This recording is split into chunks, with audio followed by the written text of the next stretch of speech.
Worlds of Ultima: The Savage Empire is a turn-based role-playing adventure developed by Origin Systems and released for IBM PCs in winter 1990. The game is a spin-off from the popular Ultima franchise, transporting the hero of Britannia to the time-trapped Valley of Eoden, a primordial world populated by prehistoric beasts, savage tribals, and ancient inhuman civilizations. Bereft of modern conveniences, and his companions flung far from his side, the Avatar finds succor in both superstitious natives and the handful of civilized men marooned in this strange land. Braving steamy jungles, blood-soaked ziggurats, and towering mesas of monstrous megafauna, the Avatar must unite the scattered tribes of humanity against a horde of merciless ant-men, and foil a mad tyrant's dreams of dominion over both Eoden and Earth.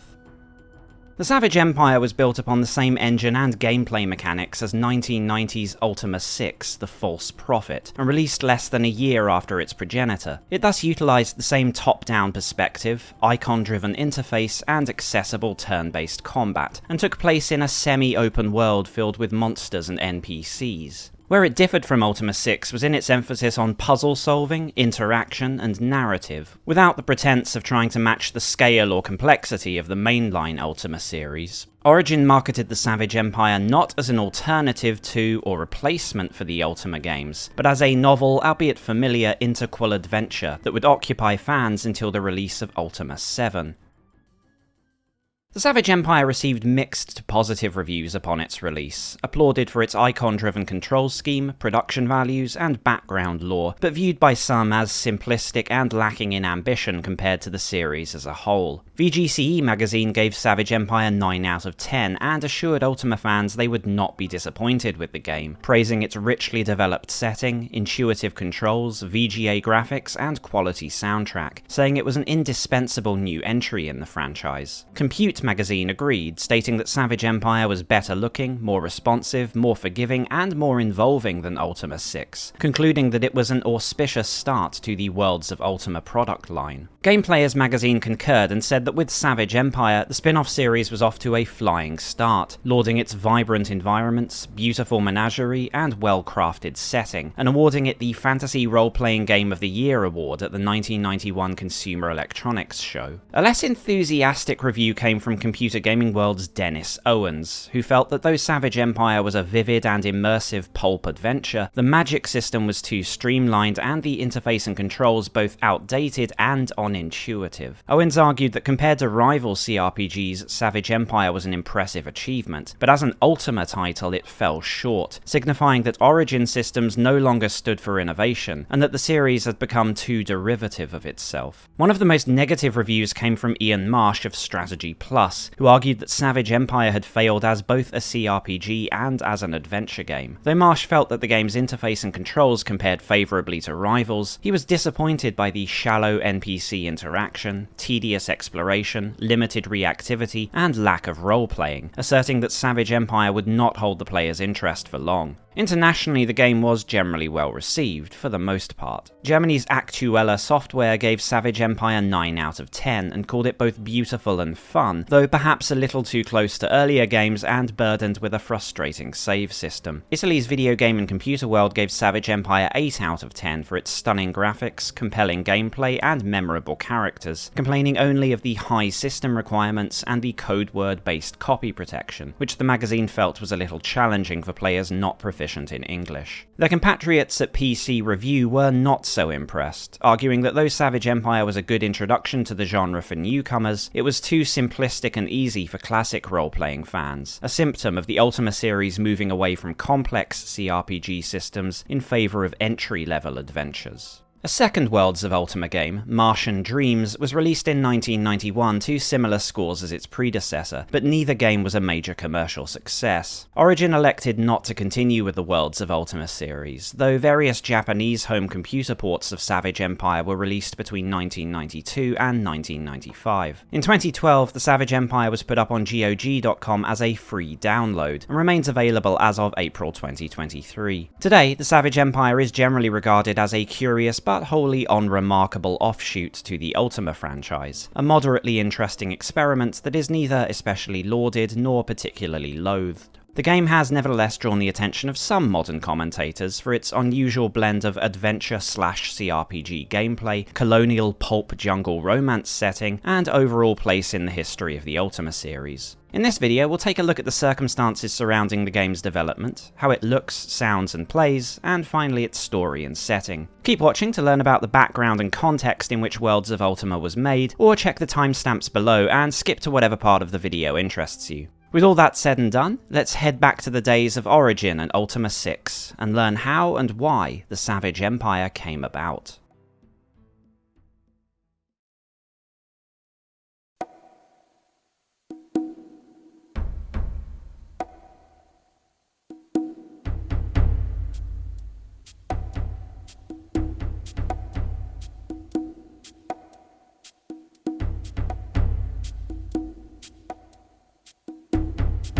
We had invested so much money in the Ultima 6 engine that we realized we were going to have to spread out the investment in technology across several different games. So we decided to try doing these, what we called Worlds of Ultima games. The year 1990 saw Texas-based Origin Systems looking towards the 10th anniversary of the Ultima franchise, a fantasy role-playing series that had, with almost every release up to that point, generated strong sales and overwhelmingly positive critical feedback. For Ultima creator Richard Garriott, one of the secrets of the series' success had been the semi-formalized rule that no Ultima title were to reuse code from a previous entry. In effect, that each time an Ultima game were developed, it was always on a new engine. From Garriott's perspective, and that of many fans, this ensured that the series would never be held back by the limitations of an older engine, and could constantly innovate or even reinvent itself in the continually evolving CRPG market. The sixth title in the series, The False Prophet, seemed a strong argument in favour of this philosophy, heavily inspired by other recent titles, as well as broader ambitions Garriott and the team had been harbouring since the previous game. Ultima 6 was a significant upgrade over its predecessors. Among other improvements, it featured a new interface and control scheme, an almost completely seamless game world, and a substantially improved party AI system. Moreover, it was designed for VGA-compatible IBM PCs, rather than the aging Apple II that had previously been the series' target hardware. The False Prophet was warmly received by critics and sold over 200,000 copies, and in retrospectives of the Ultima series is sometimes described as the beginning or even the apex of Origin's golden age. But Garriott's strategy had its share of drawbacks in terms of time and money. The Ultima titles were no longer the fruit of a single programmer, but of entire teams of salaried employees, and the gap between each game had grown from several frenzied months to entire years of labour. Even in Origin's formative days, the company had had to keep itself afloat by filling the space between Ultima titles with other games, such as Greg Malone's Mobius, Chuck Bucher's Auto Duel, and Chris Roberts' Times of Lore. And as early as 1985, Garriott had considered bending his own rule by releasing an Ultima 4 Part 2, a pseudo-sequel using the old engine. But the situation came to a boiling point as Ultima 6 approached release, coming 2 years after the previous entry in the series and running on an engine that had, according to Origin themselves, cost the company over $250,000 to develop. Some Ultima fans were frustrated by the wait between installments, fans that could potentially be lost to rival franchises, whilst relations with publishers were becoming frayed, and within Origin itself a number of voices spoke out in favour of easing the burden on both the company and the Ultima team. Internally, it was believed that the bare minimum required to keep Origin in a position of financial security was the release of at least one Ultima title per year, a target that was clearly unattainable under the existing system. Various names have been given credit for convincing Garriott to agree to a compromise, most commonly Ultima 6 producer Warren Spector, product development head Dallas Snell, and Electronic Arts veteran Jeff Johannigman. That compromise was to be a new tick-tock strategy for the Ultima franchise, which entailed numbered entries in the series being developed by Garriott's team, but with secondary teams headed by Spector and Johannigman reusing the same engine for yearly spin-off titles. This agreement would have allowed the main Ultima team to continue focusing on scope, scale, scale and innovation, whilst the spin-off titles could be produced very cheaply and allow for some experimental approaches that did not fit traditional Ultima games. These titles would all be released under the Worlds of Ultima branding, but otherwise had a measure of freedom to explore different ideas with each entry. As Richard Garriott would later put it, there must be other worlds out there, somewhere beyond Britannia. Worlds of science fiction, mystery, historic exploration, horror, time travel, espionage.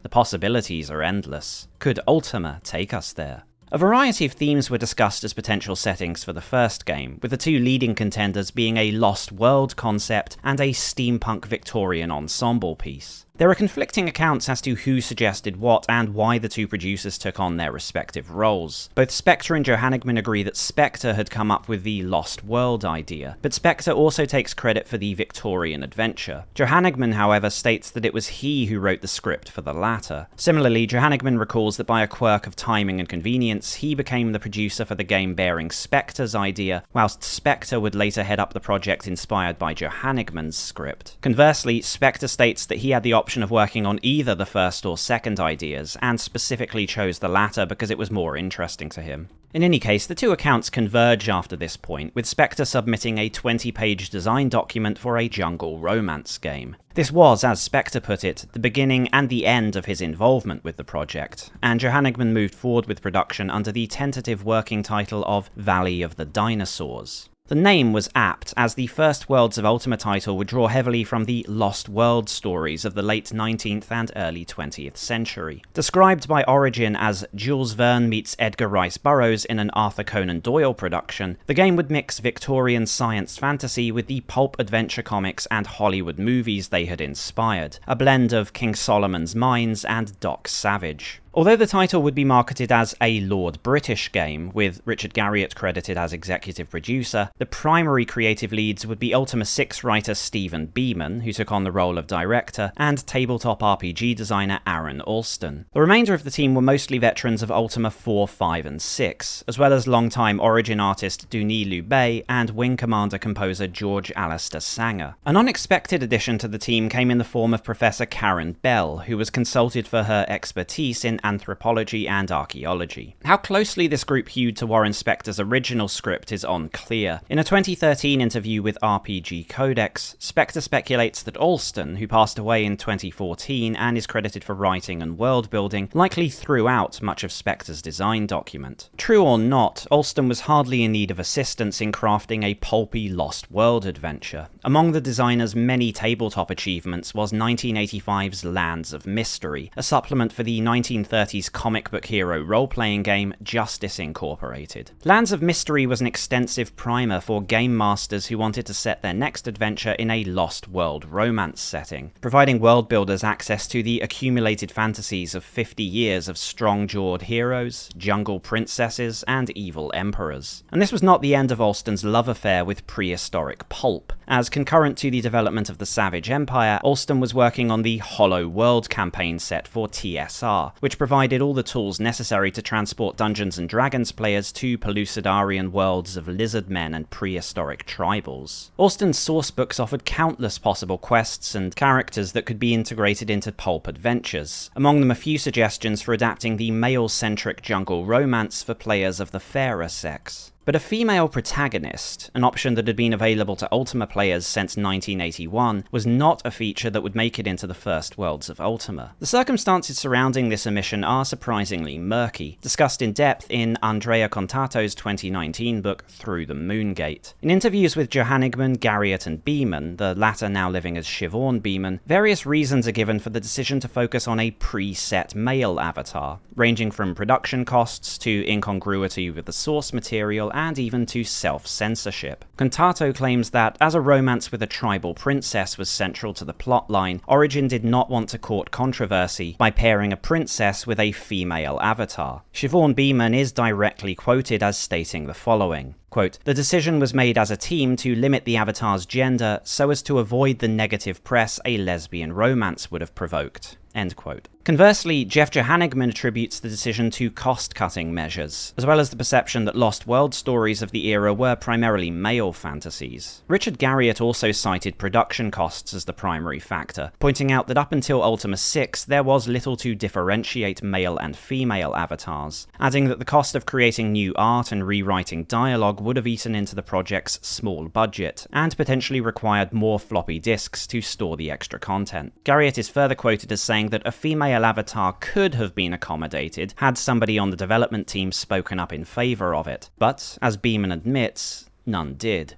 In an email correspondence with Contato, the author attributed the discrepancy between these accounts as having arisen from all three of these factors being legitimate concerns to Origin's senior staff. The series had been the target of socio-political criticism throughout the 1980s, allegedly perceived by some as promoting theft, violence, or even devil worship. Garriott himself has cited letters from activists as one of the factors that spurred the creation of the now iconic 8 virtues for Ultima 4, and that Origin were extremely sensitive to production costs has never been contested. Within the company, the Worlds of Ultima team were widely considered to be, in Warren Spector's words, the B team, with a significantly smaller budget and stricter deadlines compared to Garriott's Ultima group, an environment that, according to Spector, actually gave them more freedom for experimentation. And that the Lost Worlds genre was primarily a male arena, at least in the period being targeted, is also true. In its own day, Victorian critics had dismissed King Solomon's Mines as a mere copycat of the so-called boys' own adventure stories.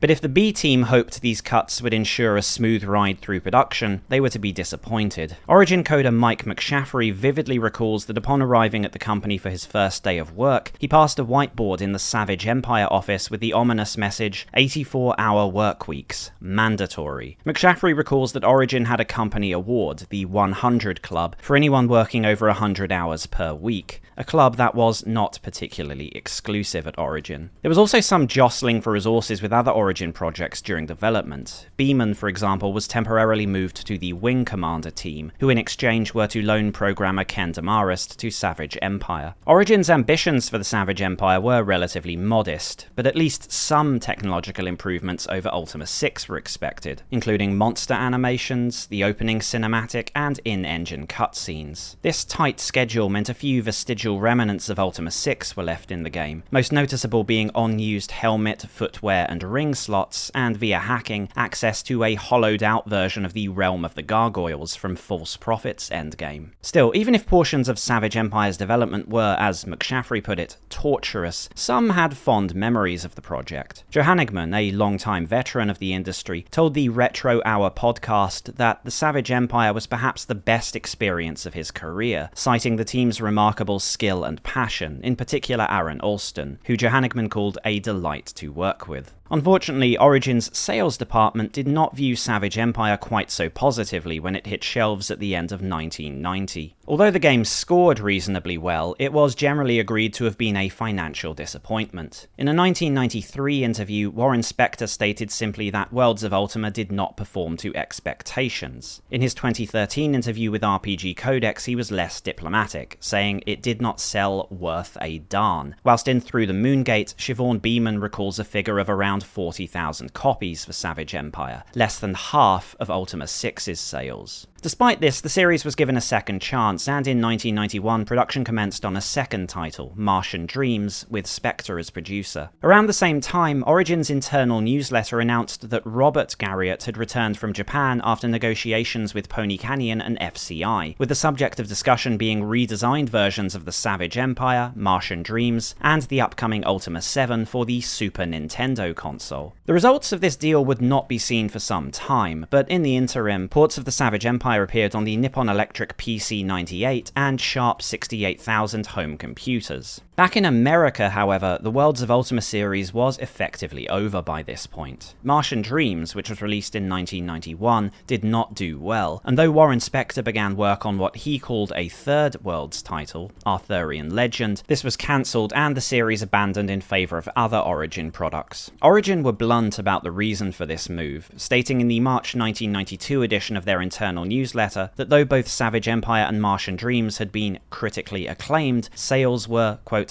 lackluster. Savage Empire writer Philip Brogden has expressed regret at Origin's decision, arguing that the Worlds series had been so cheap to develop it seemed short-sighted to end it. However, in a discussion with Ultima fan site owner Pix, Garriott stated that Savage Empire had actually been a self-defeating endeavour, as contrary to Origin's original belief, stripping Ultima 6's campaign out of the Ultima 6 engine had cost almost as much as developing the game in the first place. Thus, developing both Savage Empire and Martian Dreams ended up draining Origin's coffers just as much as the False Prophet had, but with substantially lower sales than their parent game. Jeff Johanigman speculated that the series failed because rather than appealing to both Ultima fans and enthusiasts of each game's respective setting, it instead only attracted a small portion of Ultima fans who also happened to be interested in Lost Worlds or Victorian sci-fi. In any case, the Worlds line would soon become, in some sense, a redundant concept. Developing Ultima 7's engine turned out to be an enormously costly investment for Origin, and prior to the game's release, it was decided that a spin-off title using the same engine would commence production under Warren Spector. That project was eventually realised not as a Worlds title, but as Ultima 7 Part 2, precisely the scenario Garriott had once fought so hard to avoid.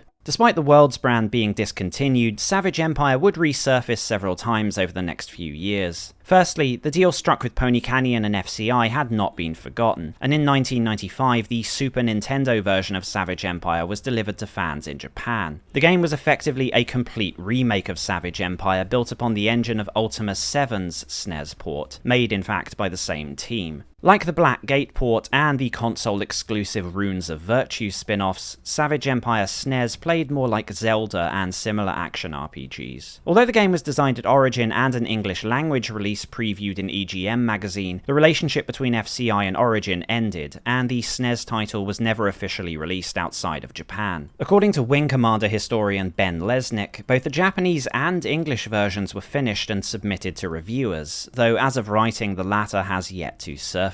A second, less official case of Savage Empire's re-emergence has also been mentioned by Lesnick, that being a Savage Empire tabletop supplement for the superhero RPG Champions, written by Aaron Alston himself. In an email exchange between Lesnick and Alston, the author revealed that he had written the supplement for Rogue's Gallery, an internal fanzine which was distributed among other P&P designers. The booklet was never released publicly, though is stored alongside documents for an abandoned Ultima tabletop game in the Richard Garriott collection at the University of Texas. This was not the last time Savage Empire's setting would be revisited, as in 2015 Ultima Online received the Time of Legends content patch. Using the conceit of time travel, alternate dimensions, and mutant moongates, this update allowed Ultima Online players to explore the Valley of Jodun, returning to many of the locations from Savage Empire and encountering various creatures and factions inspired by the original 1990 game. Savage Empire has also received some attention from the more industrious of Ultima fans. Around 2007, work commenced on a remake of Savage Empire in the Exalt engine, which was originally designed for playing Ultima 7, and in 2014, the Nuvi project, an open source engine for Ultima 6, began expanding the engine's capabilities to make it compatible with both Savage Empire and Martian Dreams. Unfortunately, as of writing, neither project has been successful, with Nuvi still listing the Worlds of Ultima spin-offs as unsupported, and the Exalt remake stalled after its author suffered a motorcycle accident. The Savage Empire was brought to a wider audience upon its 2012 release on Good Old Games, though this version was not fully patched to the latest official release. Savage Empire's development was not a remarkably lengthy or colourful one, but it nevertheless achieved its goal of translating Ultima 6 to a new and distinctly on-Britannian setting. It also inspired retrospective articles that muse on the success or failure of its hybrid CRPG adventure gameplay, as well as the implications of its colonial pulp storytelling. Those reasons alone are enough to make Savage Empire an interesting subject of discussion, so let's boot up the first entry in the Worlds of Ultima series and get into the action.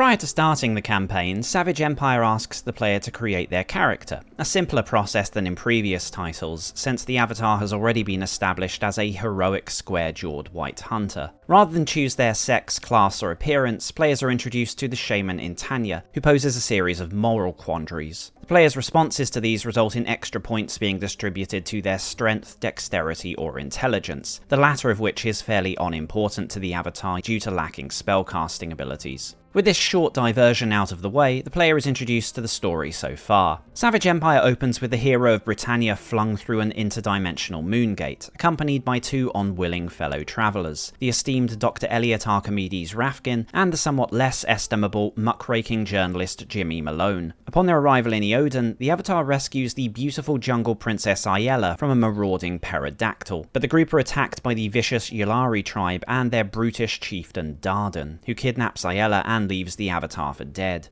Awakening in the home of Intanya of the Kurak tribe, the avatar is told that his companions are likely stranded somewhere else in the valley, whilst Dardan has no doubt stolen Ayella away to the Urali's secret home. Intanya offers the avatar the services of his apprentice, the curiously familiar-looking Triolo, and thus the avatar begins his journey. Savage Empire uses an almost identical control scheme to its progenitor, Ultima 6, a mix of verb-based commands and direct input, allowing the player to move the avatar around and perform actions by either hotkeys or clicking on the on-screen icons. The look command both describes an object in the game world and, if used adjacent to an open container, searches it and empties its contents. The get command can then be used to pick up an object, though the avatar must have enough space in his inventory to accommodate it. Weight is also a limiting factor, so the avatar may wish to use the move command to transfer items to Triolo. If certain items are blocking or on top of each other, the avatar can also use the move command to push or pull an item to another tile. At any point, the avatar can also press one of the number keys to switch to another party member and put them in solo mode, which lets them roam around and perform actions whilst the rest of the party stand in place. The avatar will likely find a few useful items in Intanya's hut, such as food, armor, weapons, or offerings. Food is used when the party enters rest mode and must be present in a party member's inventory for them to heal whilst sleeping. Weapons and armor can be clicked on to be transferred to character's paper doll, or selected whilst on the paper doll to be removed. Ranged weapons like the bow also need ammo to be present. Offerings are used by Triolo, who is the only party member capable of casting spells. Triolo must apply the use command to one of three godheads, then select an offering for that god. Offering Pindar to Afaz, for example, will cast healing, whilst offering the same ingredient to Hellas will cast Eagle Eye, giving Triolo a slightly better view of the party's position. There are a great variety of other items in Savage Empire, some of them tools, some quest items, some currency, and some for crafting. In terms of currency, Eoden is essentially still a barter economy, so what trade takes place is mostly in the form of different items or ingredients. The most consistently requested valuables are gemstones, but most of the time merchants are only interested in items used in the aforementioned crafting system, which we'll come back to later. When the avatar is ready to leave, they'll need to use the use command on the door to open it and step into the centre of the Kurak village. There are 11 different tribes in the Valley of Eoden, most of them human and most of them friendly or neutral at the start of the game. The majority of the tribespeople can be spoken to with the talk command and asked their job, tribe, and perhaps another keyword such as shaman or chief, but otherwise don't have much to say. However, there are also a handful of key NPCs in each village who usually either serve an important practical role or are relevant to the main quest. In the Kurak village, Intanya will offer free healing, whilst Chief Alaron will reveal more details about the Urali tribe, his daughter Ayella, and the valley as a whole. Tristia, Ayella's adopted sister, is also hanging around the village, though is effectively pointless in the GOG version of the game, as a bug causes her dialogue to loop continuously until the avatar causes offense, causing her to slap him and faint. These NPCs will often also offer directions or clues as to the location of other important spots, such as other tribes or fellow outsiders. Whilst chatting with the tribespeople, the avatar can also ransack the village for items. In Savage Empire, the various factions have no real concept of property and will not object to their belongings being taken. On the flip side, they also have no concept of other people's property, and an item that was previously in the possession of the avatar will not remain safe for long outside their inventory, including critical quest items. Eventually, the avatar and his companion will have to leave the safety of the village and venture out in search of Ayella, Dr. Rafkin, and, if necessary, Jimmy Malone. Being an older title and partially designed around the thrill of exploration, Savage Empire does not feature an in-game map, So navigation in Eoden relies on directions from the natives, careful attention to landmarks and dirt paths, and possibly the occasional casting of Eagle Eye, though the original game came with a physical map to help the player orient themselves. Assuming the avatar sticks roughly to recommendations from the Kuraks, they'll probably head east, and at some point probably run into the skulking Sari. Sari is part of the Yalaru tribe, who are at war with the Kuraks, though Sari herself is Ayela's best friend. Sari gives further advice regarding the location of nearby tribes and clues as to the location of Rafkin, Malone, and Ayela. Depending on the player's choice of key words, she may also relate the story of an ancient Eoden hero, Aloro of no tribe, who united the warring peoples against a common foe by performing heroic feats on behalf of each and then striking a great ceremonial drum. Around this point, many players will begin to deviate from the vague path outlined by Savage Empire's developers. As much of Eoden is accessible right from the start of the game, and players can easily wander off in the wrong direction, pick up quests in an unexpected order, or become distracted by landmarks or NPCs, the game becomes, if not a sandbox, then a mostly non-linear experience.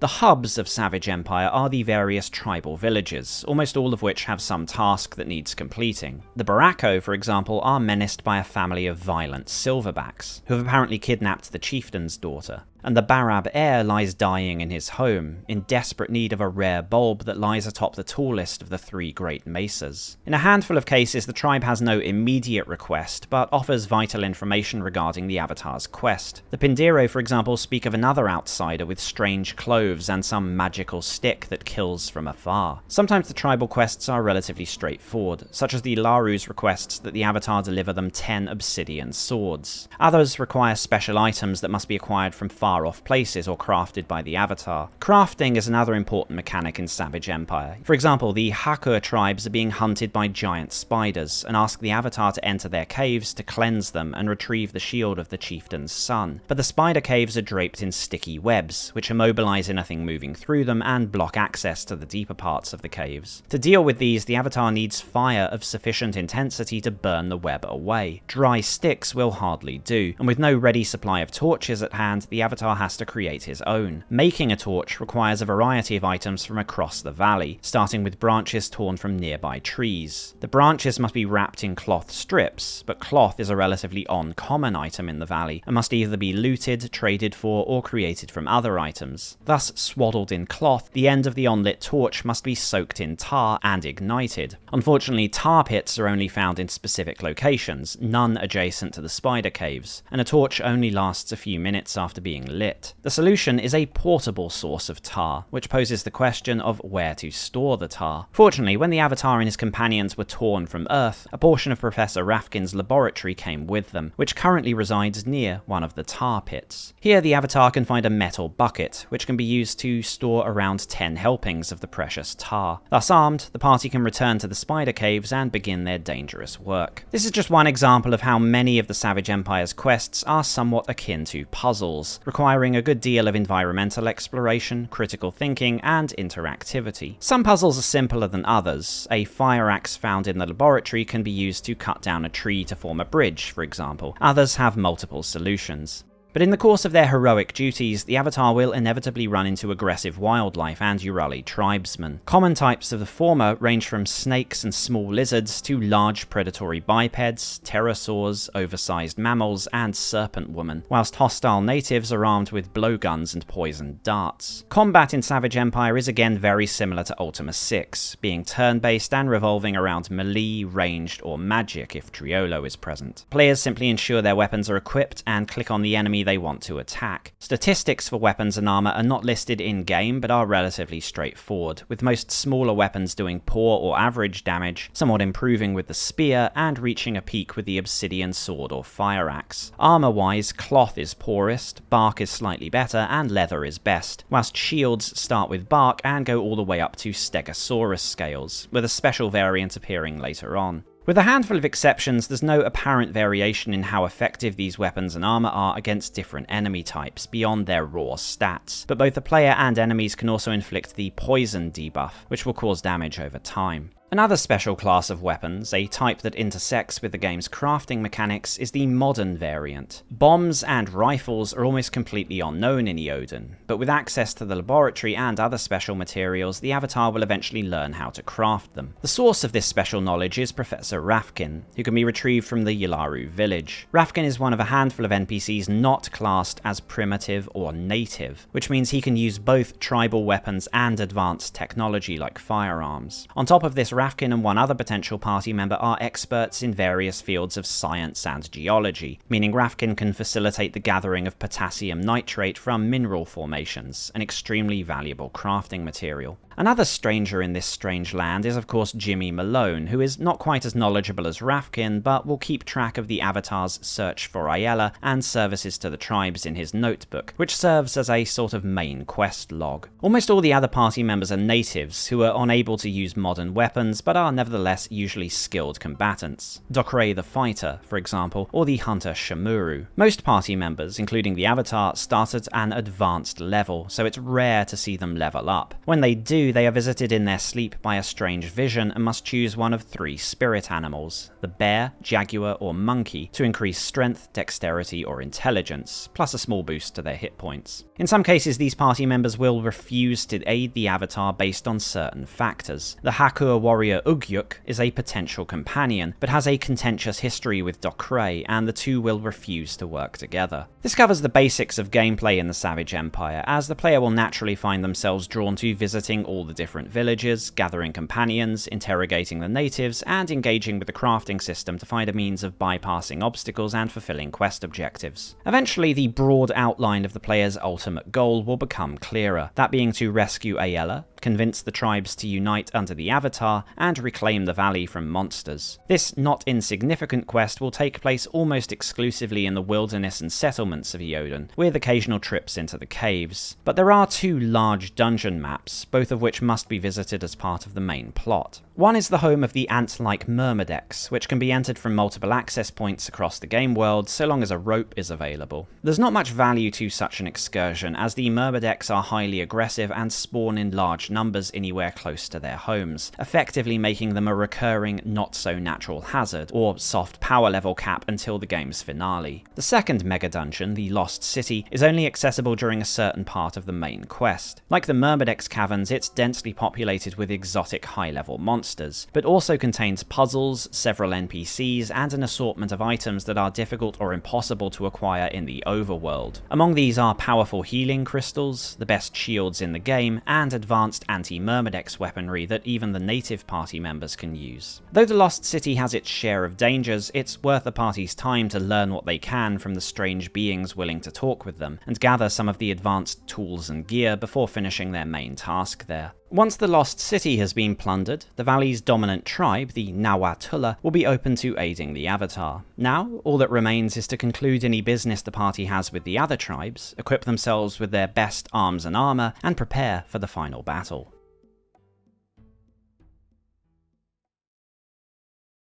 Skimming some of the more recent reviews of Savage Empire, you'll notice that a common theme emerges: the idea of a conflict between Savage Empire as an adventure game and Savage Empire as a CRPG. A review by retroblog The Digital Antiquarian devotes several paragraphs to this question, calling attention to the combination of, to paraphrase, logistical challenges and what the reviewer calls emergent simulationism. The fansite Ultima Journeys characterized it as a manifestation of the series' experimental streak, a sort of whimsical exploration of the possibilities for interactivity that debuted with Ultima 6's engine. Most reviews agree that as a CRPG, Savage Empire is significantly streamlined and leans somewhat more towards a adventure or puzzle-driven experience. These perspectives are not out of step with how some contemporary reviewers had viewed the game. Back at release, there was contention over the question of how far Savage Empire had strayed from the CRPG formula, and by extension, whether this was for good or ill. Ace magazine certainly thought the former, delivering a fawning review of Savage Empire that focused in particular on how it was vastly more approachable than the likes of both The Bard's Tale and Ultima 6, liberated from the impenetrable gameplay gameplay and RPG jargon of more conservative CRPGs. Compute magazine also predicted many would prefer Savage Empire to Ultima 6, citing the fact it was less punishing and sporting a far smoother learning curve than hardcore titles. And Game Players PC also admitted that, relatively speaking, CRPG stables like character stats were not particularly important in the Savage Empire, positing that Origin had focused on accessibility and environmental problem solving. There's definitely some divergence between older and newer reviews on this issue of approachability, though. Aside from a review by a veteran Ultima fan I read, few critics today would call the Savage Empire an immediately intuitive or accessible experience. A lot of this comes from reviewers who played it at release, mostly coming into it straight from Ultima 6, and there still being a great deal of experimentation going on with the interface and controls of PC games. By the standards of the time, most thought it a very user-friendly system, but to people playing Savage Empire today, particularly those who haven't had a crash course in late 80s and early 90s control schemes, it may seem a bit Rube Goldberg, with too many steps for simple actions. Looting a vase, for example, entails moving close to the vase, using the look command on the vase, clicking through the messages that lists everything disgorged by the vase, switching to the get command, and using get command on each of the items. Except you might not want all of the items, so you have to use the move command to push unwanted items aside, but then something else in the environment might be blocking that tile, so you have to move that object first. This will quickly fill your limited inventory space and carrying weight, so more than likely you will have to use the move command to transfer things to another party member, or another container in your inventory. I quickly became very fearful of running into poisonous creatures, not because of the danger itself, but because of the tedious process of messing around with Triolo's inventory to make sure he had Pinder nuts, then using the spirit totem, then selecting the nuts, then waiting for the spell to be cast, then clicking through the message that freezes gameplay telling me the spell had been cast. Dennis Owens was a rare example of a reviewer who objected to this at the time of release, arguing that Ultima 6 had not fully transitioned from the days of the Apple II to the era of detailed VGA graphics. It is not clear, he mused, why objects still must be picked up, clicked on, or sifted through simply to determine what they are. Of course, though Savage Empire retains what must seem now an unnecessarily convoluted control scheme, one of the reasons this system existed in the first place was to enhance the player's ability to directly interact with the game world, to let them push tables around a room, or to put a branch in a fire to make charcoal and put the charcoal in a mortar. This could have been a great delight to players unused to this level of interactivity in games, and one of the reasons Savage Empire is often viewed as a adventure CRPG hybrid. Whether it works as one, as both, or as neither is the point of contention. To expand on Ian Marsh's complaints from 1991, the CRPG elements may well be not only too streamlined in Savage Empire, but paradoxically also overcomplicated. For Ultima fans who enjoyed the character development and combat of older games, Worlds of Ultima will likely disappoint to some degree or another. With most of the party already in the upper tier of experience, there's not much scope to cultivate their progression, and the roles they play are essentially fixed anyway. Every party member is effectively a fighter, with the only variance being in whether they're a frontliner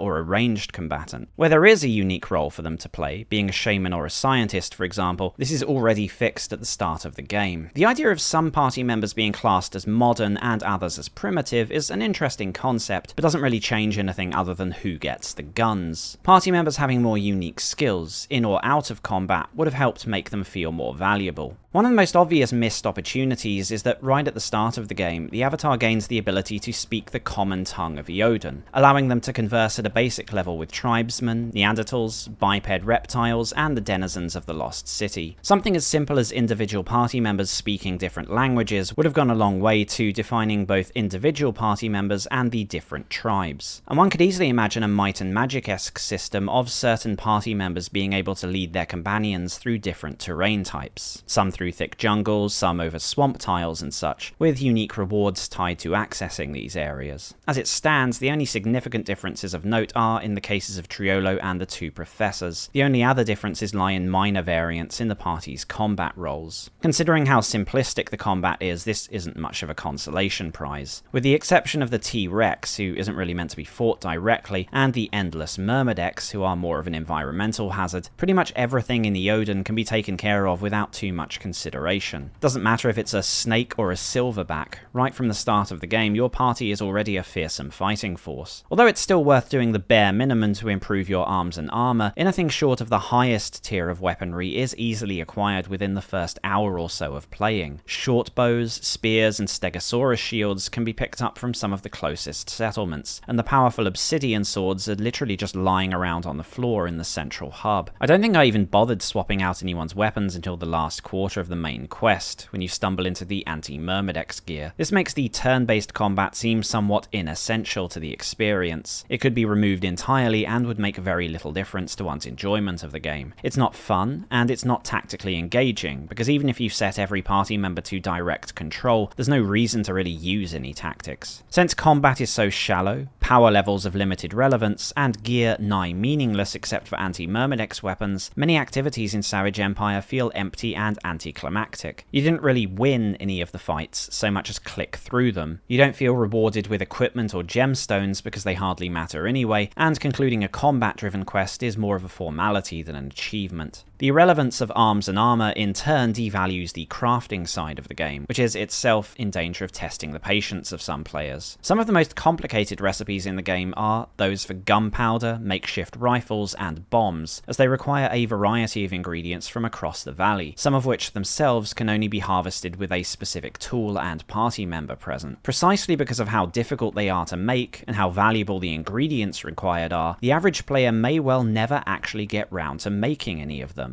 or, like me, make them and then keep them in reserve in perpetuum. Furthermore, there are already 2, maybe 3 modern rifles and a bunch of ammunition already in the game, one of which can be found very early on. Since combat is so easy, there's not much incentive to improve your gear, so the main reason you'll make use of the crafting system is for the mandatory puzzle solving. Whether these elements push Savage Empire into the realm of adventure game in the wrong engine, as some reviewers have suggested, I suppose depends on which elements are considered adventure game mechanics, and whether adventure gamers would even like them. Some of the tasks we've already discussed, creating torches or bombs for example, are somewhat convoluted, but other activities like molesting trees with a fire axe are hardly more involving than what you might find in an action RPG like Zelda, and the more complicated endeavours like the crafting are not necessarily going to appeal to traditional adventure gamers. Most adventure games by that point had already graduated, or devolved if you like, to point-and-click verb-based control schemes, clearly delineating the range of possible options available to the player, a system that would remain the standard for many years. Though not simplistic, it was obvious to the player the extent of their possible options, even if they didn't know which to use. I'm skeptical as to whether a point-and-click fan would appreciate the amount of time spent in Savage Empire just sorting through ingredient bags or generally wasting time in the inventory. Because Savage Empire features so many items, and because the player has no idea which are actually used in quests, they'll undoubtedly end up with a serious hoarding problem. An unpleasant side effect of this is born from the fact that some of these items are unique and can't be acquired anywhere else. Though Compute magazine praised Savage Empire for being more forgiving than Ultima 6, providing backups or in some cases effectively limitless supplies of certain items, this only goes so far. There are items whose worth is not immediately apparent that are nevertheless the only items of their type and critical to quest objectives. Since leaving an item on the ground will quickly remove it from the game, a player might end up in a situation where it's effectively impossible to complete the game, or at least complete it in a way the developers had actually thought possible. As some reviewers discovered, the Savage Empire's open-endedness can lead the player to devising unusual solutions to problems, like using a temporary party member to tank the end dungeon, which can in turn break entire quest chains and trigger an ending that doesn't account for the player's actions. On top of the rather tedious inventory management, traditional adventure gamers will probably find the combat another layer of drudgery, shallow and unengaging but also unavoidable. Divvying up ammunition and swapping spirit offerings in and out of Triolo's inventory every time someone gets poisoned can hardly be classed as puzzle solving, nor can leveling up and character customization, though these elements are so infrequent and irrelevant as to have no bearing on the overall experience. That's not to say adventure-adjacent mechanics don't play a major role in Savage Empire. One area in which both adventure and CRPG enthusiasts might find some value is the intersection between NPC interaction, quest design, and exploration. One preview of the game described it as an investigative adventure, which admittedly might have been a misreading of the Arthur Conan Doyle influence, but accurate or not, it's an appropriate description of at least one facet of the Savage Empire. With the Avatar initially setting off in search of their companions, a great deal of the early game involves interrogating natives and trying to ascertain the location of Rafkin and Malone. To compound this mystery, the Avatar and his companions are not the first nor the only outsiders residing in Eoden, leading to some confusion as to the identity of the strangers mentioned by some natives. This is unfortunately resolved fairly quickly, but a recurring issue throughout the early game is figuring out how to actually reach the various points of interest around Eoden. With only a cloth map and their immediate viewport to aid them, navigating the valley is a bit of a challenge in itself. There are no convenient signposts, unique or man-made landmarks are a rarity outside settlements, and the locals perceive their surroundings in the vaguest of terms, perhaps blessed with the Pellucidarian trait of having a sixth sense to guide them home. Natives will make reference to the southeast or the Great Tree, for example, which isn't a whole lot of help in dense jungle. Merely commuting between settlements can become a minor adventure of its own, trekking all the way to a village and badgering the locals, only to discover you've stumbled across a completely different tribe to the one you were looking for. It brings to mind a P&P party wandering around an uncharted wilderness or oversized metropolis, pestering the locals for rumours and directions. Environmental challenges can also arise, such as large bodies of water or a great chasm between two mesas, necessitating alternative forms of transport or creating a makeshift bridge. Now, the exploratory side of Savage Empire may not be to everyone's taste. The game is consciously designed to disorient the player and nudge them in the wrong direction, resulting in a fair bit of time in the early to mid-game just wandering around aimlessly, hoping a dirt path or some other landmark will present itself. Without reference to the out-of-game map, something modern players may forget to make use of, this can end up being frustrating, and even with the map, the player won't know exactly where they can ascend or descend more mountainous areas, for example. Moreover, the line between meaningful exploration or investigation and merely being directed from NPC A in one village to NPC B in another village is a very thin one at times. But I think it's a good system overall, not only because you derive some satisfaction from reaching your destination and becoming more familiar with the general geography of Eoden, but because it helps realize the fantasy of Lost World literature. Obviously, we'll talk more about the relationship between Savage Empire and its influences later in the video, but in terms of how it ties into the gameplay, the inspiration is quite clear. The two most relevant works here are probably Doyle's The Lost World and Edgar Rice Burroughs' At the Earth's Core. In navigating a new world, the Avatar's activities mirror the journey described in Doyle's book,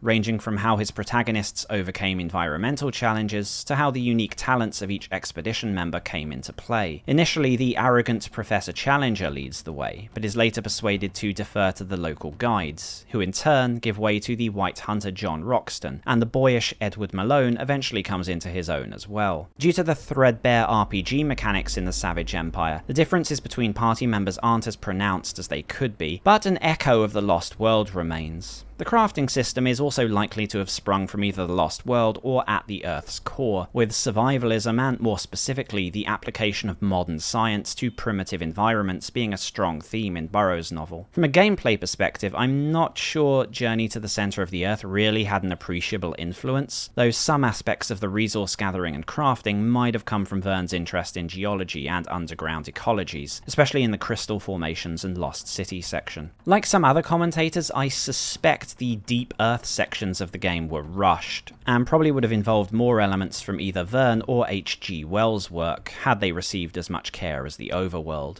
What I got from all this, and I could be completely wrong, is that nobody at Origin decided to make an adventure game in the Ultima 6 engine, but rather the team simply did their best to recreate the experience of Lost World romances, which naturally led to a focus on crafting, environmental puzzles, and exploration. Rather than specifically engineering Savage Empire in accordance with the gameplay mechanics CRPG or adventure fans preferred, they simply used the tools they had at hand to make some approximation of the Lost World experience. What they crafted was not merely Ultima 6 with a different coat of paint, but nor was it an especially fresh or engaging game compared to earlier titles. It certainly feels like Origin were trying to do something ambitious, but fell far short of making a world that was immersive as later, better funded Origin titles. There are times when the setting of the Savage world almost merges with the game world itself, how there's the vaguest sense of trade going on between the tribes, for example, in how the Pindiro ride the water-going rafts but lack the materials for strong ores, and thus the player is supposed to travel to the tribe who provide them with these. There are moments when you feel that the world of the Savage Empire is actually moving around you, like when an important NPC wandered too far from their village and is killed by a monster. These illusions are quickly squashed, however, when the player realizes the limitations of the world building, or when the game fails to account for this so-called emergent gameplay and simply breaks down. The natives do follow a daily routine, but the hunters are not really providing food for the tribe, nor the tradesmen actually engaged in their respective crafts. This is not quite Ultima 7 yet. Despite several of the tribes ostensibly being at war, this doesn't play out in-game. No patrols, nor skirmishes, nothing that would make the player think the game world were actually reflective of the background lore. It seems some attempt was made in this area. In the spider caves, for example, myrmideks and spiders clash off-screen, but this isn't a recurring feature. In reactivity, the game doesn't really address all that much that occurs outside the main quest. If a notable character is killed off, for example, it will often just blithely continue on, as if nothing had happened, and the character themselves will likely reappear in a cutscene. There's ample room for speculation as to how Origin could have expanded on Savage Empire, recreating the Stone Age naval engagements of Pellucidar in a manner similar to early Ultimas, for example. But in-game, there's very little evidence of ambitious features that were attempted and then cut. The B team at Origin were always aware that the spin-off series would not receive the same time and money afforded to Richard Garriott. Savage Empire's reputation, somewhat self-professed on Origin's part as an experimental game, is therefore a reasonably fair label, not in the sense of being especially strange or breaking conventions, but as an alternative approach to Ultima 6 that didn't have the resources to follow through. In a worst case scenario, stripping away Savage Empire's production values, you could argue it comes across as a very ambitious fan project in an established engine, tinkering with various mechanics here and there, but not substantially expanding on them or supplanting them with alternative approaches. Origin were not misleading in their marketing of Savage Empire. They did not pluck Ultima 6's feathers and proclaim, "Behold, a new Ultima," but rather characterized it as a detour on the road to Ultima 7. It's probably not all that surprising that it didn't sell especially well in this context. Adventure gamers could simply look for real adventure games. CRPG fans had several alternative franchises to choose from, and even Ultima fans may well have shrugged their shoulders and decided to wait a year or so for the real thing. As Johanigman pointed out, that left a small crossover of Ultima fans who were also Lost World fans, for whom Savage Empire's gameplay probably would have been a lesser attraction. What probably interested them was the setting. The realization of a primordial world of tyrannosaurs and tribals, where the earth shook with volcanic eruptions, and ancient halls were bathed in the dimming glow of alien lights. Quite a task for a game made in 1990, running on an engine that entered development 2 years before that, but one Origin set themselves to nonetheless.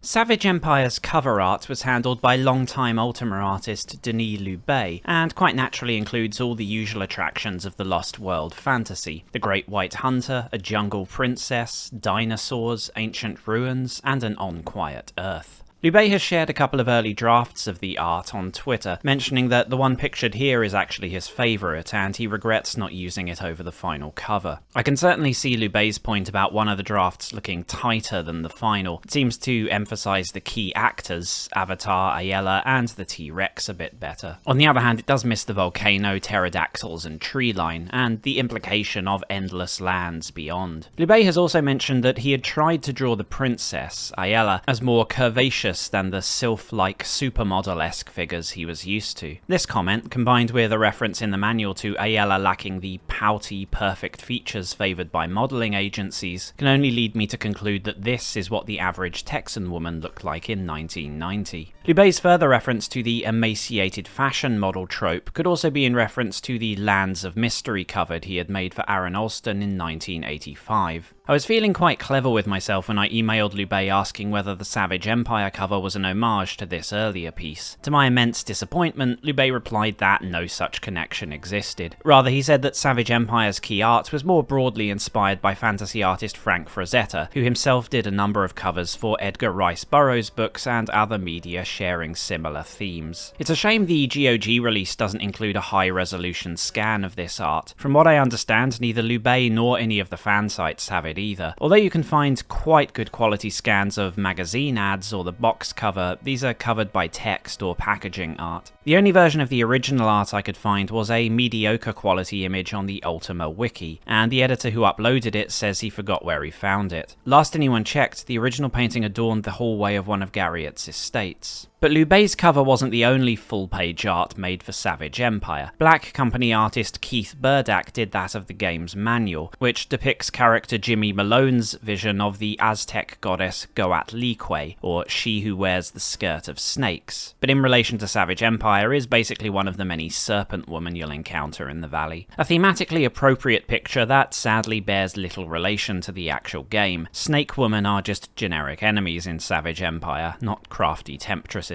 Still, Liu Bei and Burdack's paintings broadly encompass many of the artistic influences that informed the look and style of Savage Empire. Ancient ruins, impenetrable jungle, Mesoamerican mythology, Stone Age barbarians, colonial adventurers, and of course giant monsters. You could go as far back as the Victorian era to find somewhat similar examples of illustrations depicting such scenes, but another influence on Lost World art was the various cinematic adaptations of Verne, Haggard, and Doyle's books, which cross-pollinated early pulp art, be it for novels, magazines, or comic books, many of which then influenced many famous fantasy and sci-fi artists like Frazetta and, finally, Liu Bei himself. Lost World art thus has quite the pedigree. Liu Bei and Burdack's pieces were utilised for advertisements in gaming magazines and product catalogues, but further art was produced by Origin staff for the manual and special hint book that was packaged with the collector's edition of the game. Both the manual and clue book are fine examples of the so-called feelies that were certainly not pioneered by Origin, but had been enthusiastically adopted by the company after being popularised by the likes of Infocom and Sierra. These documents are written from the perspective of various in-game characters, such as the sensationalistic and thoroughly unreliable Jimmy Malone, plus more academically inclined writers like Professor Rafkin. Hand-drawn maps, illustrations of various natives and local wildlife, and in-universe advertisements are liberally sprinkled throughout. One of these adverts was for a real product, the Wild Basin t-shirt, which according to Ultima fan sites was taken as a joke by some players, but was actually being sold by Origin, either as part of the special edition or by mail order. Nothing to squeeze a few more pennies out of fans, I suppose. In fairness, Savage Empire was being made on a very tight budget, and whilst not a blockbuster production, its in-game visuals were more than satisfactory for 1990. Part of the reason for this is of course the Ultima 6 engine, designed to take advantage of VGA-equipped IBM PCs, which even as late as 1990 were not always the target hardware for PC games. Ultima 6's graphics had already been a major upgrade over earlier titles, and Savage Empire made only minor improvements to this base, most notably by shifting bits of the interface around and integrating in-engine cutscenes. I've seen some sources credit the cutscenes to the Origin FX engine, better known for being used in Wing Commander, but I'm not sure if the two systems are related. I think Origin FX might only be used for the opening. Despite the apparent similarities, there were nevertheless a number of technical challenges to overcome during the development of Savage Empire, with Jeff Johannigman citing the large creature sprites as being the most problematic issue for Origin. Ultima 6 already featured both giant-sized enemies and segmented entities like the man-eating plants, so I'm assuming Johannigman was referring to the T-Rex or multi-screen Apatosaurus. Technical details aside, visually Savage Empire has held up well, at least for a 2D pseudo-isometric title. Obviously it's very difficult to impart a real sense of size and scale using this perspective. The grand mesas of Eoden seem more like gentle hillocks, the cliffs more like screes, and the giant prehistoric trees may as well be potted plants. I can't imagine Burroughs waxing poetic about this view. Still, everything in Eoden's overworld environment is easily defined and vibrant with bright, eye-catching colours, making it pleasant to look at. Character sprites are obviously not all that remarkable. I kept thinking they look better with cute chibi heads or something, and like Ultima 6, don't reflect changes to your gear. In fairness, some of the characters have a very distinct look, the Avatar, Jimmy, or Rafkin for example, which helps them stand out from the other NPCs. I often had trouble picking out Triolo or Docre, who look too similar to the other tribals, and having half your party decked out in the same arms and armor would be a bit of a problem if their character models matched their equipment. Still, the portraits are good, and could even be seen to transition between different environments and nighttime scenes, though it is with great sadness I report that, in keeping with the period, the Avatar is bereft of his luxuriant shoulder-length gold hair, opting for a more conservative cut. The larger art pieces, used for in-game cutscenes, enhance the storytelling and help communicate vistas that the real-time graphics cannot, but to be honest are of mixed quality. Compare Ayela's regular portrait to this shot, for example. Maybe this is what Lubei was referring to with that crack about her not being a supermodel. What would a Victorian say about the phrenology on display here? On the whole, I'd say Savage Empire is good enough for its day. I can imagine it being mistaken for a game from 1993, for example, but as someone who grew up with the mid to late 90s games, I personally find the later isometric perspective more appealing. In terms of audio work, Savage Empire is, like Ultima 6, not overburdened in quality nor quantity of assets. There's not much feedback other than a handful of barely distinguishable buzzing sounds for combat, spells, and objects hitting the floor, and an extremely obnoxious beep when an action fails. I wondered whether, like a few titles of the day that struggled with memory limitations, the game featured better sound effects with the music disabled, but that doesn't seem to be the case. It's thus up to the dynamic soundtrack to carry Savage Empire, and here there was a break with tradition in not employing the services of previous Ultima composers such as Herman Miller or Kenneth Arnold. Instead, the job went to George Alistair Sanger, better known by his industry nom de guerre, the Fat Man, who would go on to compose for several other Origins spin-offs, such as Wing Commander and Ultima Underworld. As I'm sure you can guess, Savage Empire's score is rich in prehistoric thundering and Stone Age drumming for some parts, and for others more traditional music that would fit a mid-century adventure movie.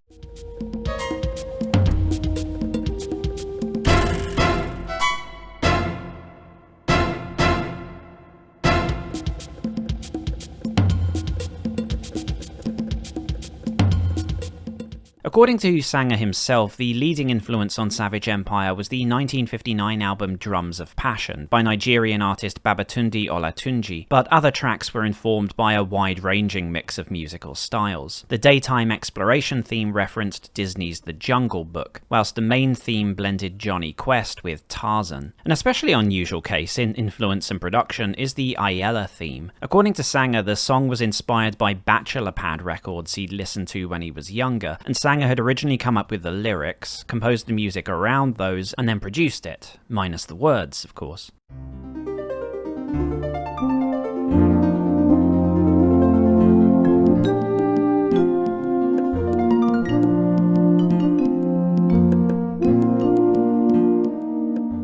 Sanger and Team Fat collaborator Dave Govett later revisited the original composition and performed it with the original lyrics, and the restored version is available on the Team Fat Spotify page for your enjoyment.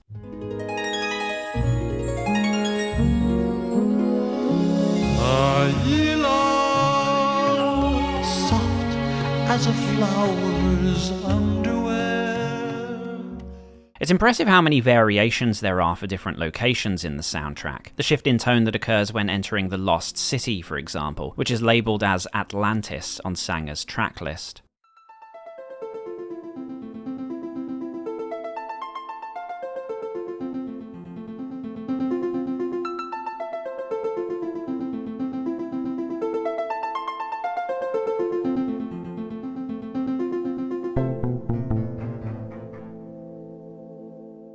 For home computer, the two most well-known incarnations of the soundtrack are the Sound Blaster version and the MT32 version. The latter is the one bundled as a GOG extra, but as usual the Sound Blaster one is probably better known to people who played it at release. From what I understand, Sanger did originally compose the music for the Roland, and the Sound Blaster version is the Mutant one. Obviously the Sound Blaster music isn't as technically sophisticated, but it has its charms.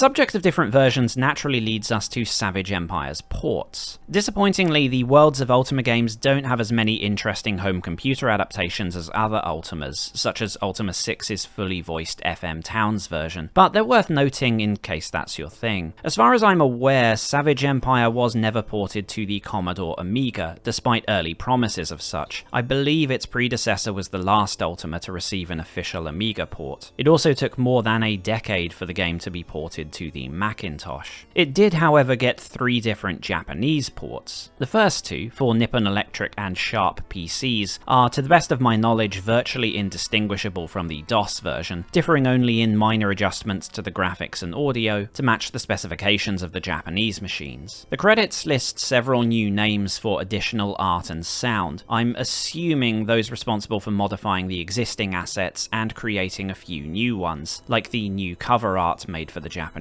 manual. I made a brief attempt to emulate both Japanese PC ports, but then realized I have no idea how to type out the characters and got stuck on the copy protection screen. Based on what I read, there's not much worth discussing with these 2 versions, so I'm assuming it would only be worth looking into for someone fluent in Japanese who could comment on localization differences or something. The far more interesting, but similarly unapproachable for Anglophones, is the SNES port I mentioned earlier in the video. Whilst I again had absolutely no idea what the hell I was doing, this version of the game is streamlined to the point that you can still make reasonable progress without being able to understand the text. It had long been established practice to redesign the Ultima games in order to better fit the Japanese console market. The Force Profits interface and controls had already gone through this process, but there was a gap of several years between the Ultima 6 port and the Savage Empire making its way to the Nintendo. Rather than being based on the Ultima 6 version, the Savage Empire for SNES actually came after the 1994 Ultima 7 port, and mimicked the mechanics used in that version. The player controls only the avatar, and everything takes place in real time. Items can be conveniently looted from containers with a couple of button presses, and the avatar is given access to a special menu to cast spells. Talking with NPCs is handled by selecting a preset dialogue option rather than typing out keywords. An environmental interaction is simplified to using objects, for example by pulling a lever to open a hidden compartment. The substantially higher density of enemies in this version, who can kill the player very quickly, whilst the player, who can attack with either his left or right hands, will often have to swipe at them many times to score a kill. Leveling up seems to happen automatically, and unlike the original, there seems to be a standardized currency in the form of green gems. Due to the language barrier, I only played an hour or so of this version of the game, but I wouldn't be surprised if veterans of Ultima 7 on the Nintendo were able to complete the whole thing by guesswork. Beyond the mechanics, it's worth commenting on how different Savage Empire SNES looks and sounds compared to the original. The most obvious change is that most of the interface is gone, with the inventory and such only appearing when activated, so the action feels far more immediate. Visually, it looks more fluid, there are a lot of special effects for combat and interaction, and though the introduction is gone, there's a cool animation before the main menu of one of the new enemy types snacking on a parrot.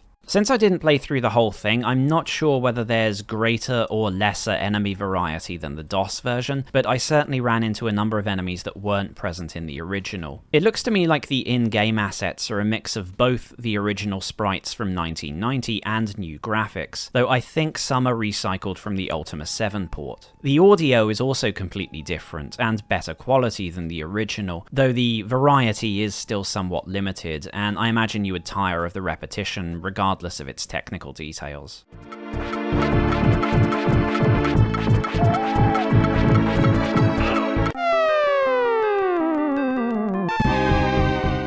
Even the music is new, and coincidentally to this channel, was composed by Barry Leach of HeroQuest fame.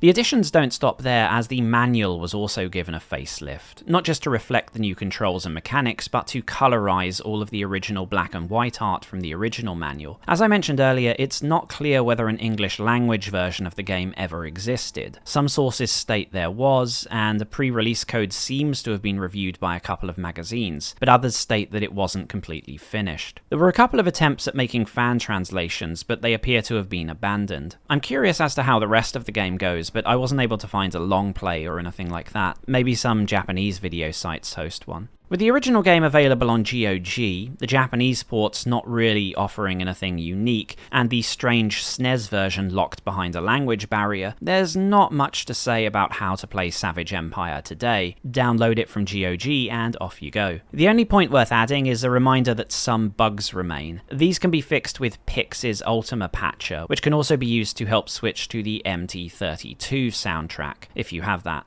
I did encounter a few crashes on my playthrough, which didn't break my game, but are certainly a bit worrying considering Savage Empire is limited to a single save slot. So for peace of mind, you might want to consider glancing at the bug list on fan sites and backing up your saves now and again. Now that those points are all covered, we can consider perhaps the most intriguing and, in the current media landscape, unusual attraction of the game. Lost World fantasies have undoubtedly made a lasting impression on contemporary settings, but rarely as the focus of the story, and even then sometimes filtered through a thick layer of comedic irony to distance the creators from the premise, the reasons for which we'll examine soon enough. Savage Empire, by contrast, is an almost entirely earnest endeavour, brimming with genuine affection for pulp heroes and prehistoric monsters. So let's waste no more time with discussion of keyboard controls or colour depth, and move to the final part of the video, where we join the Avatar of Britannia on his first and only adventure to Yoden.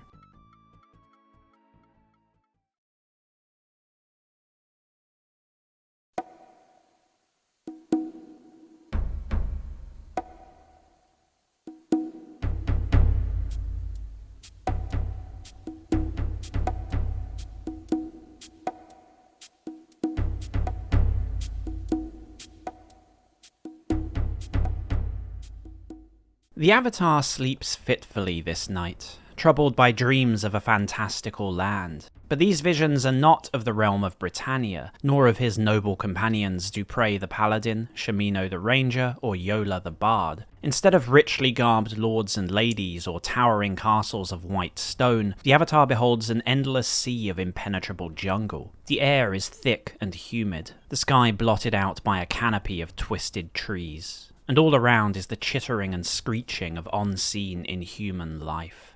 Stumbling through the dark green undergrowth, the Avatar is stopped short by the sight of a beautiful bronze-skinned woman, dark hair tumbling down over a scanty raiment of leather and leopard-spotted fur. Poised and athletic, the figure seems, for all the world, a jungle cat in the form of a woman. From across a dimly lit clearing, the jungle girl's eyes meet those of the Avatar, but at that moment a titanic reptilian beast tears out of the darkness, all teeth and claws, and the vision seems to end. This is not the first time that the Avatar has been visited by such dreams, yet this time the hero of Britannia does not awaken, for a new figure emerges, a kindly-looking, golden-crowned man who warns the Avatar that this is no flight of fancy, but a window into reality. The figure, strangely familiar to the Avatar, directs him to look into the matter of the Moonstones. With that, the vision ends. Upon awakening, the Avatar thinks upon the man's words. That was no stranger, but Lord British himself, the benevolent ruler of Britannia. And the Avatar does indeed possess a Moonstone, an artifact somehow connected to the interdimensional moon gates that facilitate travel to and from the world of Britannia. But the one he holds seems different somehow. Could there be some danger that links this altered Moonstone and his strange dreams? The Avatar thinks of Professor Elliot Rafkin, a friend and, more importantly, an expert in numerous scientific fields that could help explain the mystery. He thus calls upon the Museum of Natural History to ask for Rafkin's advice. Upon arrival, the Avatar discovers that the professor has temporarily stepped out, and finds himself accosted by a curious youth dressed in a two-piece suit and a press hat, looking for all the world as if he had stepped straight out of the 1930s. Introducing himself as star reporter Jimmy Malone, the young muckraker recognizes the Avatar as a minor celebrity among his neighbours, and badgers him with a barrage of questions about his mysterious comings and goings. The Avatar is rescued by the returning Professor Rafkin, and the two proceed to Rafkin's laboratory to inspect the Moonstone, sending Malone off to some distant attraction. Upon hearing the Avatar's tale of moongates and man-eating reptiles, Rafkin informs him of the mysterious disappearance of German archaeologist Johann Spector whilst excavating ruins in Central America. Spectre had apparently discovered an object very much like the strange moonstone in the Avatar's possession, but vanished along with his assistants soon after. Rafkin begins applying the traditional scientific method of poking and prodding the moonstone in the hopes of a reaction, leaving the Avatar to endure the re-emergence of Jimmy Malone. Malone's return was, depending on one's perspective, either unfortunate or opportune, for at that moment the mutant moonstone activates, creating a massive rift in time and space that devours Rafkin, Malone, the Avatar, and a good portion of the laboratory. The three are transported to the jungles of the Avatar's dream, which Rafkin identifies as pregnant with a dizzying array of impossible flora and fauna, primordial species of every kind, thought extinct since before recorded time.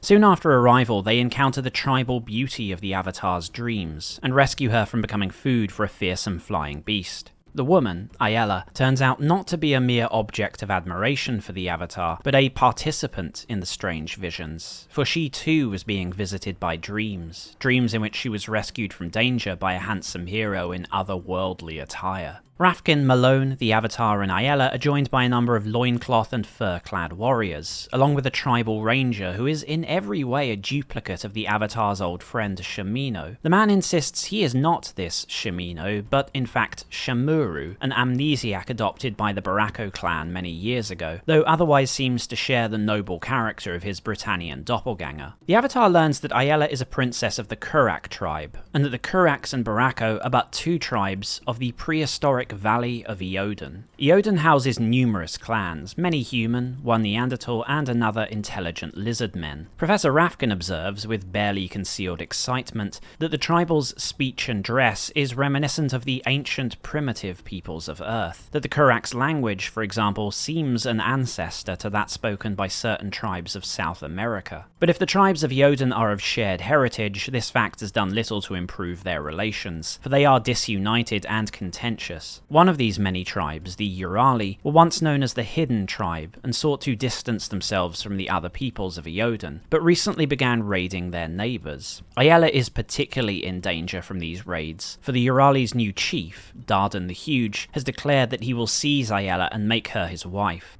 And that danger is closer than she feared, for the group are ambushed by a huge war party of the Urali, and at their head, riding a gigantic scale-bound beast, is Dardan himself. The Avatar and his allies attempt to fight back, but a glancing blow knocks the Avatar out cold, and he knows only darkness. It is in the village of the Kuraks that the Avatar regains his senses, nursed back to health by the shaman Intanya and his apprentice Triola. Once more, the Avatar believes himself reunited with an old friend, and again Triola denies knowledge of this Yola, but nevertheless evidences his virtuous spirit, and joins with this oddly familiar outlander. The Avatar and Triola ask about the village for aid in finding Ayala and the Avatar's companions. Chief Alaron speaks of the other tribes, and of the Kurak's enemies, the black-skinned warriors of the Yalaru, the despicable insectoid Myrmideks, and most recently the furtive Urali. Alaron suggests that the Avatar seek out the exiled shaman of the Urali, Topuru, who lives on some isolated island. Outside the village, a beautiful Yalaru woman named Sari approaches the Avatar and shares more rumours of the Urali, as well as of the Yalaru having recently welcomed a strange Schweitzer to their village. This Schweitzer turns out to be Professor Rafkin, who has earned the respect of the Yalaru with his medical knowledge and what modern tools he had brought with him from the laboratory. Jimmy Malone has also been adopted into one of the tribes, the Disquiqui, albeit against his wishes, for the Disquiqui chieftain has decreed that Malone is to mate with the chief's amiable, but monstrously overweight, daughter. Shamuru, meanwhile, has returned to the Barako, but is eager to rejoin the Avatar, whilst another friendly face from the past, Dokray the warrior, lives among the Pindairo. When the party eventually find Topuru, they learn that his soul has been stolen by the shaman of a rival tribe, and they head off on a quest to restore the mad Urali's spirit. Visiting the other clans of Eoden, the Avatar and his companions discover that there are at least 2 other Outlanders in Eoden. It seems that Professor Rafkin's colleague, Dr. Spectre, had suffered the same fate as they, and was stranded in the valley along with his assistant Fritz. But Spectre has had considerably longer to adjust to his confinement than the Avatar, in a practical sense, if not a psychological one. Spectre has apparently gone insane and seized control of the valley's greatest tribe, the Nawatula, installing their king's vicious and bloody-minded cousin as his puppet. Spectre achieved this not with technology brought with him from Earth, but rather thanks to a bizarre and wondrous device that cloaks its wearer in a shimmering blue light and renders them immune to harm. Where in the valley he found this device is unknown, but it is unlikely to be the only artifact he has uncovered in Eoden. Spectre presents himself to the Nawatula as a shaman and representative of the gods, but in truth seeks a way to return to Earth and enact some megalomaniacal scheme.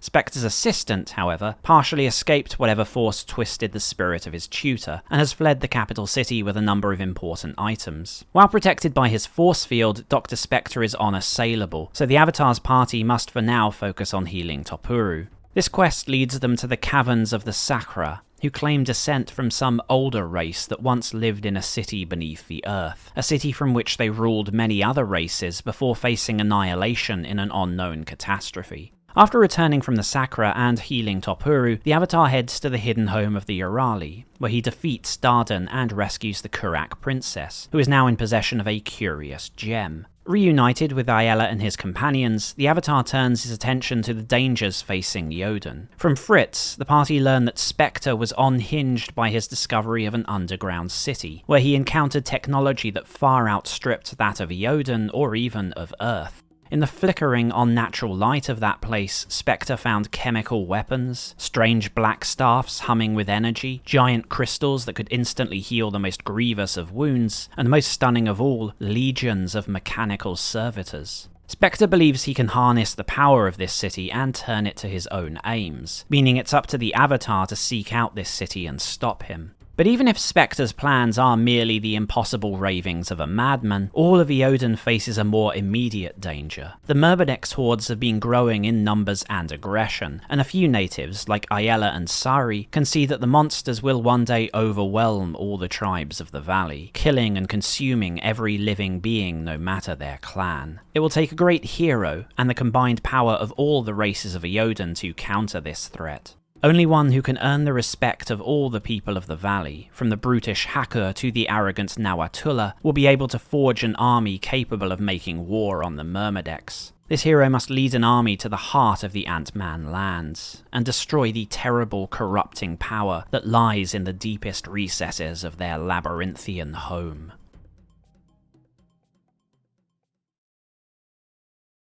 Aaron Alston's Lands of Mystery is a wonderful template for Lost World stories of all stripes, and flicking through Alston's advice on worlds and character creation, plotting and potential quest lines, you could easily believe Savage Empire had been constructed entirely from this framework. Virtually every character, quest and plot point in the game appears in one of Alston's extensive lists, all of which were themselves inherited from the leading Lost World media of the 19th and 20th centuries. Although we used Lost World for shorthand, the genre and its boundaries were never conclusively defined nor delineated. Origin seemed to have preferred the term jungle romance, but it was also commonly labelled Lost Race, Lost City, Africa Quest, Jungle Adventure, and so on. The genre seeped into countless other settings, generating sub-genres like the planetary romance, exemplified by the likes of Princess of Mars or Flash Gordon, which often shared many of the same tropes. Although these lost worlds emerged from Victorian literature, they were soon migrating to comic books and early cinema, and it's difficult to say whether Savage Empire's creators were more familiar with, say, King Solomon's Mines as a novel, a comic book, or a Hollywood movie. So Savage Empire exists in this odd space where it's simultaneously a Victorian expedition story and a pulp action-adventure, forcefully stuffed into a crevice in the Great Wall of Ultima lore. The cast, for example, consists of the Avatar of Britannia, effectively transformed into comic book icon Doc Savage, accompanied by a 19th century scientist and a reporter from the 1930s, who then encounter a Stone Age princess. This blend of times, tones, and themes could be off-putting to some for various reasons. The first is obviously a sense of being inconsistent, like Savage Empire is just a big pot filled with a bunch of different media Origin staff happen to be interested in. The second is that the strongest of these influences, the pulp Jungle Quest, could be too kitschy and dated for some players. And the third, leading on from this, is that in so faithfully adhering to the genre conventions of the Lost World adventure, the story can seem very predictable. A player who is already tired of the stories that inspired Savage Empire will be plodding through each step of the narrative with all the enthusiasm of a condemned man. This doesn't necessarily discredit the whole story, there's value in a well-trodden and well-told tale. But Savage Empire is missing an important aspect of most Lost World adventures, which is some form of character development, either for the protagonist or a major supporting character.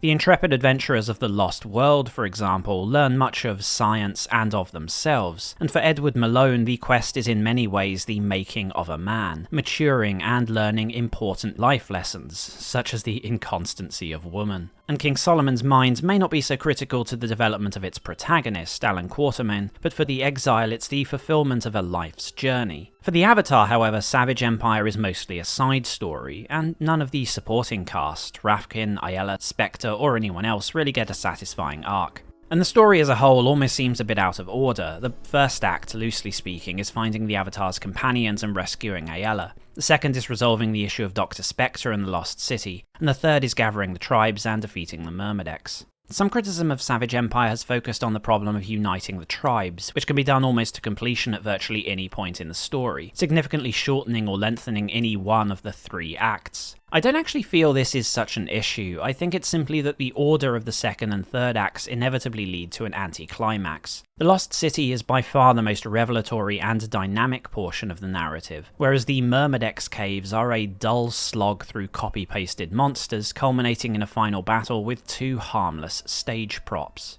It feels as if either the Lost City and Myrmedex War should have been swapped around, or the Myrmedex Caves should have been more story-driven, maybe featuring new revelations about the nature of the Myrmedex or the mutant Moonstone. Savage Empire isn't just a linear main narrative though. Like Ultima 6, it is to some extent a living world, with NPCs following their own schedules, and more importantly, NPCs that could acknowledge changes to the state of that world. And this is an area in which the game still receives credit from modern critics. For a game from 1990, The False Prophet featured a good amount of NPC reactivity. At its most basic, party members commenting on quests or dialogue, or certain choices being recognised by characters. Though Savage Empire is obviously significantly scaled down compared to its parent game, these features are still present. Random tribals might react to the presence of a specific party member, whilst individual characters may even rebuff your advances due to having taken specific actions. One NPC, the strongest fighter in the game, will refuse to join the party if Docre is already with you, whilst Ayala and her father will be furious if you consented to become the mate of her adopted sister.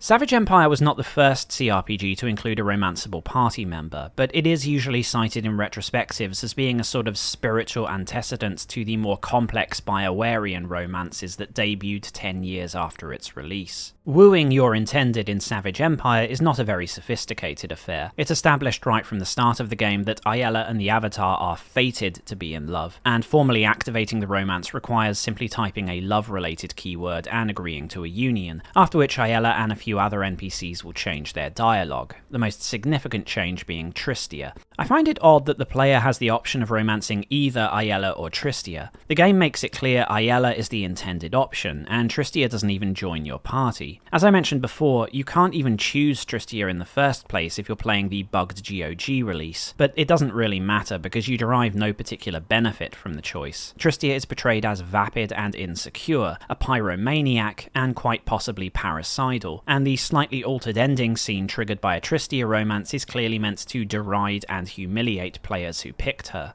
I'm not sure what the point of the romance was, in that case. Ayala's friend Sari also expresses interest in the Avatar, so it would make more sense if she were the second romance, used as a sort of alternate Ayala, with some complications arising from that. It's possible that the choice exists as an informal expression of the 8 virtues of Ultima 4 and beyond, the ethical framework that the Avatar is expected to adhere to. Since Tristia appears at the start of the game and practically throws herself at the player, this could be seen as a test of the Avatar's self-control. Will he focus on saving his lady love, or jump at the chance to bed the first tribal trollop who flutters her eyelashes at him? Personally, I like to think of it as a nod to Rider Haggard's She, in which the narrator frequently finds himself philosophizing over conflicting views of love and physical attraction. In forgetting Ayala and shacking up with her overly enthusiastic sister, the Avatar could be said to, in Haggard's words, be paying down the price of his honor and throwing his soul into the balance to sink the scale to the level of his lusts. In falling for Tristia's charms, the Avatar might not be degrading himself quite so badly as the protagonists of She, but he is acting dishonorably and is inevitably punished for it.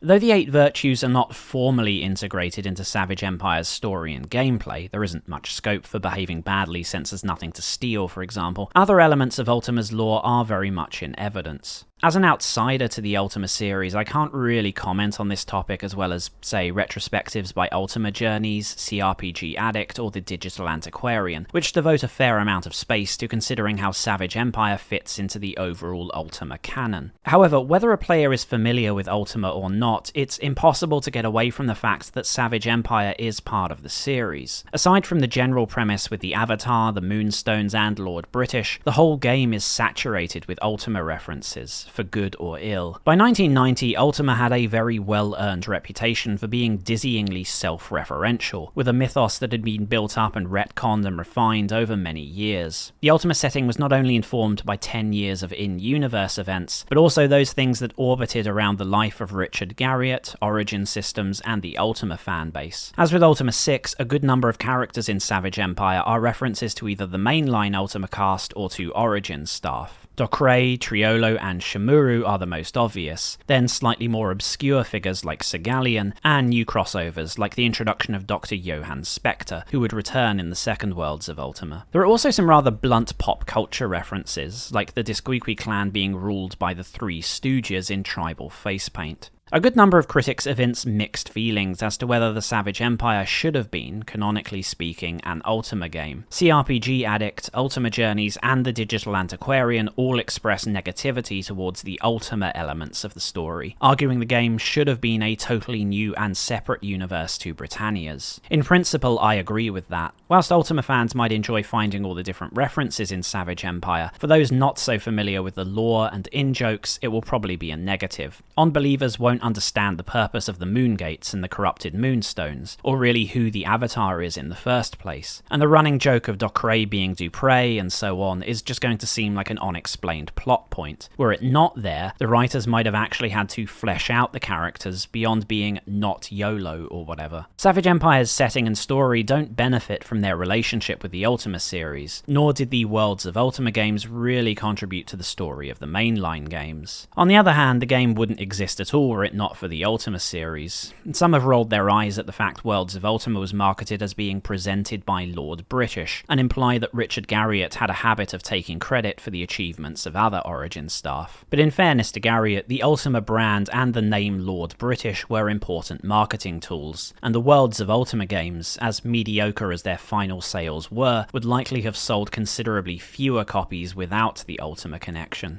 But the question of the 8 virtues and Ultima's relationship with the real world brings us to the next topic, something that does make Savage Empire somewhat unique out of all the games in the series. An issue I don't recall seeing mentioned in reviews of its own time, but frequently raised when Savage Empire is mentioned today, is that of the racial politics of the Lost World genre. I'd say approximately a quarter to half of all the more recent reviews of Savage Empire I read displayed a certain degree of squeamishness towards the setting, without citing specific things they objected to. The CRPG Addict review, for example, complains that the game too literally adapted the conventions of pulp magazines when it comes to certain ethnic caricatures, and informs readers that they had intended to write several paragraphs on the topic, but nobly limited themselves to a single line. The Digital Antiquarian spends a little more time on the topic, observing, for example, that the premise of the game involves a party of white heroes in a valley of barbaric, dark-skinned tribes. The Antiquarian implies, for some reason, that the absence of Warren Spector increased the risk of offensive content, but eventually concludes that Savage Empire, though pulpy and lacking nuance, is overall reasonably respectful and doesn't cross the line into being offensive.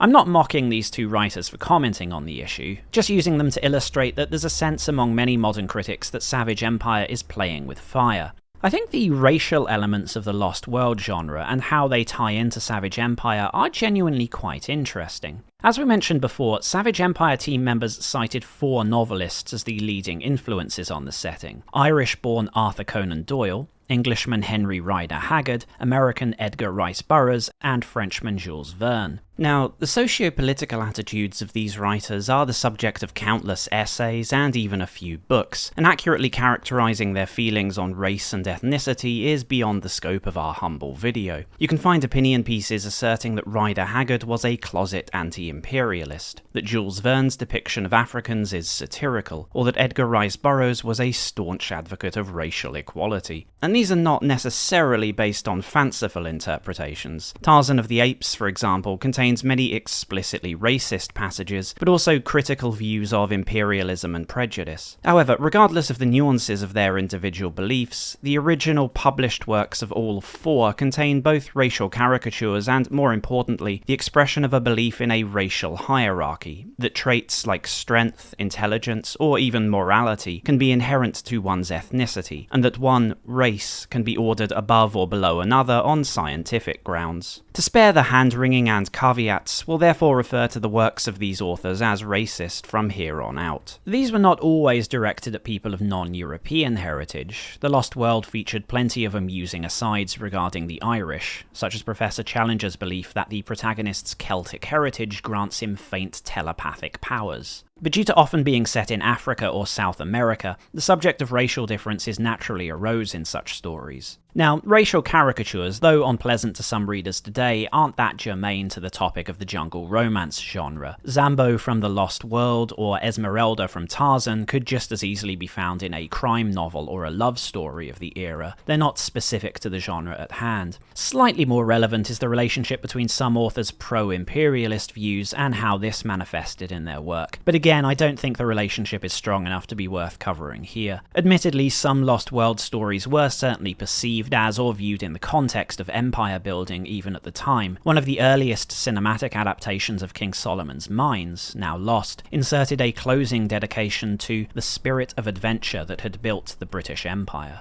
Even a century later, the story attracted controversy for its alleged role as a vehicle of foreign interference in Africa. When the 1985 Israeli-American production of King Solomon's Mines began filming in Zimbabwe, the Palestinian Liberation Organization protested, claiming that the crew were in fact Israeli saboteurs. But tracing a link between Victorian colonialism and later Lost World stories, even early to mid-20th century adaptations, let alone a 1990s PC game, requires a fair bit of creative liberty. You'd really have to push yourself to frame the Savage Empire as an advocate of foreign interventionism. What's much more relevant and interesting in the context of the game is how Victorian writers' views on race intersected with history and anthropology, the settings and stories they created in the Lost World genre, and how much of this drifts into, or rather was deliberately excised from, the first worlds of Ultima. The premise of the Lost City, Lost Civilization, or Lost Race story, for example, was the concept of an ancient, technologically and culturally advanced society that existed in the depths of darkest Africa or the treacherous Amazon rainforest. More often than not, these societies were not native to the land, but rather a far-flung colony of explorers or exiles from some classical civilization. Phoenician, Egyptian, Greek, Trojan, Persian, or some other race viewed by Europeans as having been equivalent or at least adjacent to whites. These venerable civilizations then suffered some sort of decline or sudden catastrophe, and when the protagonists arrived thousands of years later, the ruins are now occupied by a migrating tribe of Africans, or a degenerate and degraded incarnation of the original culture. This degradation often explained as the result of inbreeding or race mixing with darker-skinned natives. The inhabitants at the time of the story are typically backwards and superstitious, often incapable of comprehending the technology or practices of the old civilization, with perhaps a conclave of the original group surviving to be worshipped as gods or a leadership caste. Henry Haggard's work is a good example of this, King Solomon's Mines or She, for example, but the trope is certainly not limited to his stories. The basic premise has survived well into the modern era, but obviously without the racial implications. The lost white civilization will usually be swapped out for something else, aliens, supernatural beings, or a racially ambiguous group lost to time, or at least without the implication a lesser, dark-skinned kingdom has replaced it. Savage Empire's setting features the same premise, an old and highly sophisticated civilization now long gone, but sidesteps any potential offense by utilizing non-humans as the forerunner race. Again, a sliver of the original people survive, falling back towards barbarism, but this civilizational decline is attributed to isolation rather than poor breeding. The majority of Savage Empire's 13 tribes are human, however, and several are presented as being closely related to real-world ethnic groups. The Aztecs, the Sioux, South Seas Islanders, a Bantu-speaking village, a vaguely Mongol or possibly Hunnic people, one Caucasian clan, and several tribes that are vaguely Amerindian or otherwise specified to be of unknown origin. Although most of these groups are characterized as being at a Stone Age level of development, one is significantly more advanced and one or two slightly less sophisticated. Savage Empire goes to pains to avoid suggesting these differing levels of development are the result of racial essentialism. Instead, the player is meant to infer that the differences are due to when they were removed from Earth. The most advanced people, the Nahuatl,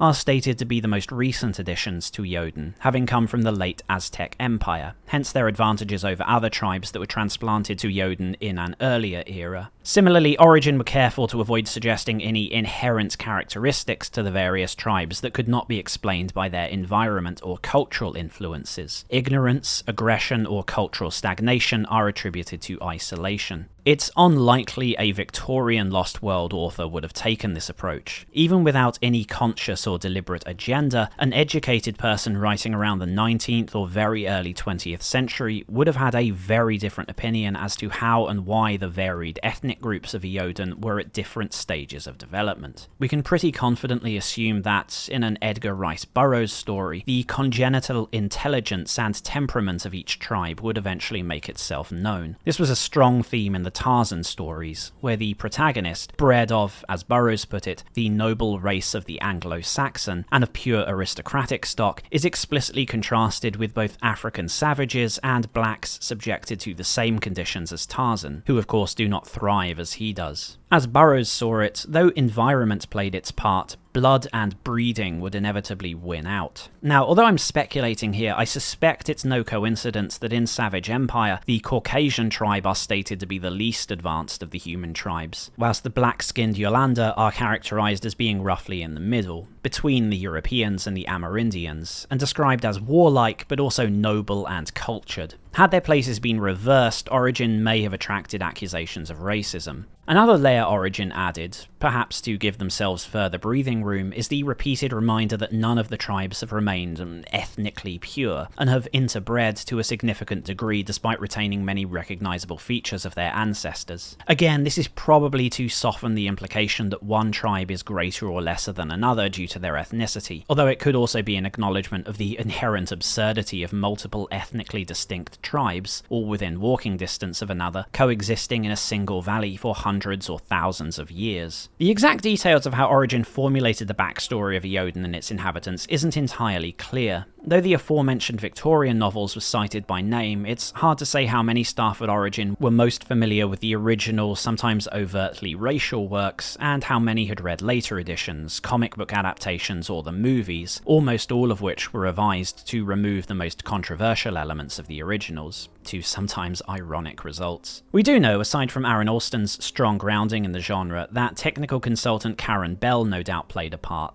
I'm not 100% sure what Bell's exact role on the project was. She's credited for research in one part of the manual, and archaeology and anthropology in another. Most sources state she was advising Origin on the various real-world cultures that inspired the tribes, which seems a reasonable assumption to me. Whether she helped formulate this background from a very early stage, or was brought on after it was written to serve as an expert copy editor of sorts, I don't know, but the manual does sometimes read like various passages were amended after the fact. The Neanderthal-like Haka, for example, are awkwardly described as simultaneously Neanderthal-like but at the same time nothing like the historical Neanderthals, as if they were first envisioned as pop culture stereotypes and then rewritten to account for the discrepancy. I sincerely doubt any of the tribes in Savage Empire were originally written as anything overtly offensive. It was 1990, not 1900 after all, but it's fair to speculate that there were probably internal discussions as to what to be careful of, and that the portrayal of different ethnic ethnic groups was very much by choice rather than coincidence. Origin probably thought they'd gone far enough by the standards of the time, but today you see unflattering, if somewhat ambiguous references to Savage Empire's treatment of race. If I had to guess at the complaints, I suppose at worst certain aspects of Savage Empire might be considered insensitive by some today. The use of tribal or savage, the references to cannibalism in the context of the South Sea tribes, or the white hero gets the native princess trope. That last one may not have been so egregious, I mean, if you see it that way, had Savage Empire featured the opportunity to choose either male or female avatars. We've already been over the reasons for this, and I think both Johannigman and Garriott's justifications, the increased costs and the demographic realities of the Ultima fanbase, are perfectly reasonable ones. Less convincing, I think, is Johannigman's assertion, also mentioned by Beeman, though possibly channeling Aaron Alston for all I know, that Lost World stories were primarily male fantasies. I mean, technically yes, that's true, but in the sense of this making it difficult to square with Savage Empire's narrative, I don't think so. Although formative Lost World literature was lacking in, as Alan Quatermain put it, petticoats, early Hollywood adaptations very quickly began forcing female co-stars into the story as an enticement to body-type B moviegoers. This may or may not have enhanced the story, but it wasn't that long before headstrong heiresses, archaeologists' daughters, Amazonian huntresses, and feral jungle girls became a staple of Lost World or jungle romance stories. In fact, thanks to the likes of 1984's Romancing the Stone, some incarnations of the genre specifically target women and focus on female protagonists. It therefore seems a bit of a stretch to claim that genre conventions were a major factor in relegating women to the role of side characters or love interests, especially in a CRPG. That said, Savage Empire's romance is quite interesting in the context of our discussion of racial attitudes, as well as contemporary criticisms of Origin utilizing the convention of a primitive tribal princess falling in love with a white explorer. Love could be a surprisingly controversial topic for Lost World authors, since it sometimes involved potentially transgressive affairs between different ethnicities. Rider Haggard's stories were unusual in featuring the spectre of mixed-race relationships. Both King Solomon's Mines and She featured African women in love with Europeans, and unlike Doyle's The Lost World, where a tribe of Indians offer the party a harem of red-skinned wives, the attraction was portrayed as mutual. Similarly, in Child of Storm, Alan Quatermain becomes entangled with Mamina, the Zulu's own Helen of Troy. Ironically, in inserting female co-stars, later Hollywood adaptations of King Solomon's Mines were less progressive than Haggard, as this usually involved replacing the black love interest with a white one. Returning to the original stories, as you might expect of 19th century literature, these romances were complicated by attitudes towards interracial relationships, and in particular the issue of miscegenation. King Solomon's Mines featured passages that were, at least ostensibly, a warning against race mixing, whilst one of Haggard's later books, She and Alan, includes a lengthy description of a party's visit to a European that has gone native, having fathered children with a Portuguese lady and several of the local women. This attitude did not vanish with the turn of the century, obviously, as in Tarzan, Jane is nauseated by the possibility that the protagonist might have fathered half-black children with a bevy of savage wives. Mixed relationships were sometimes framed as disadvantageous to both parties, but in most cases it was clear who was assumed to possess the more favourable traits.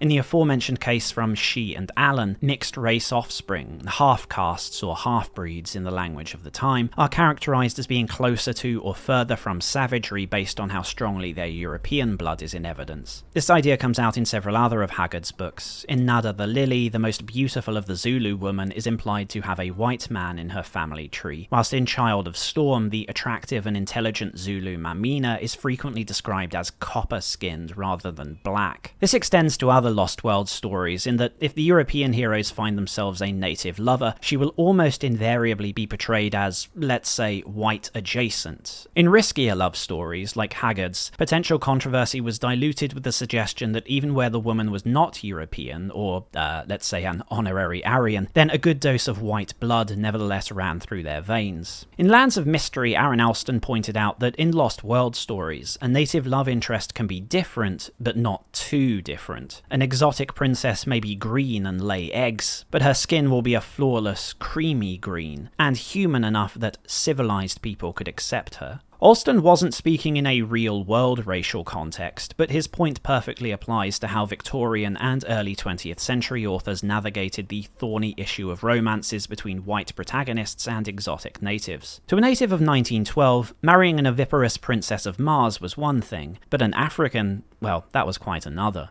I have to wonder then whether Princess Ayala would be an acceptable love interest to an early reader of Lost World tales. In-game, Ayala is indicated to be, like the rest of her tribe, Amerindian, with the manual stating that, quote, the coppery tone of her skin suggested the aboriginal tribes of the Americas. Victorian views of Native American tribes varied considerably. In the Lost World, for example, one fictitious Indian tribe is described as an amiable but degraded race, whilst the mixed-race guides are depicted as cowardly and prone to outbursts, though the narrator suggests these negative traits actually come more from their Latin blood. I imagine an Amerindian like Ayala would have been pushing the envelope a little in the 19th century, but could have been made acceptable by implying some European ancestry. But another very common technique that Victorian authors used to lessen risk of controversy was, of course, to ensure that such romances inevitably came to tragic ends. Though John Carter and the Princess of Mars consummated their love and enjoyed many further adventures, this was not true of other mixed-race relationships in Lost World literature. Hero and native lover would almost invariably be separated from one another, often permanently, either by the hero having to return to his own world and his own people, or by the death of the native woman.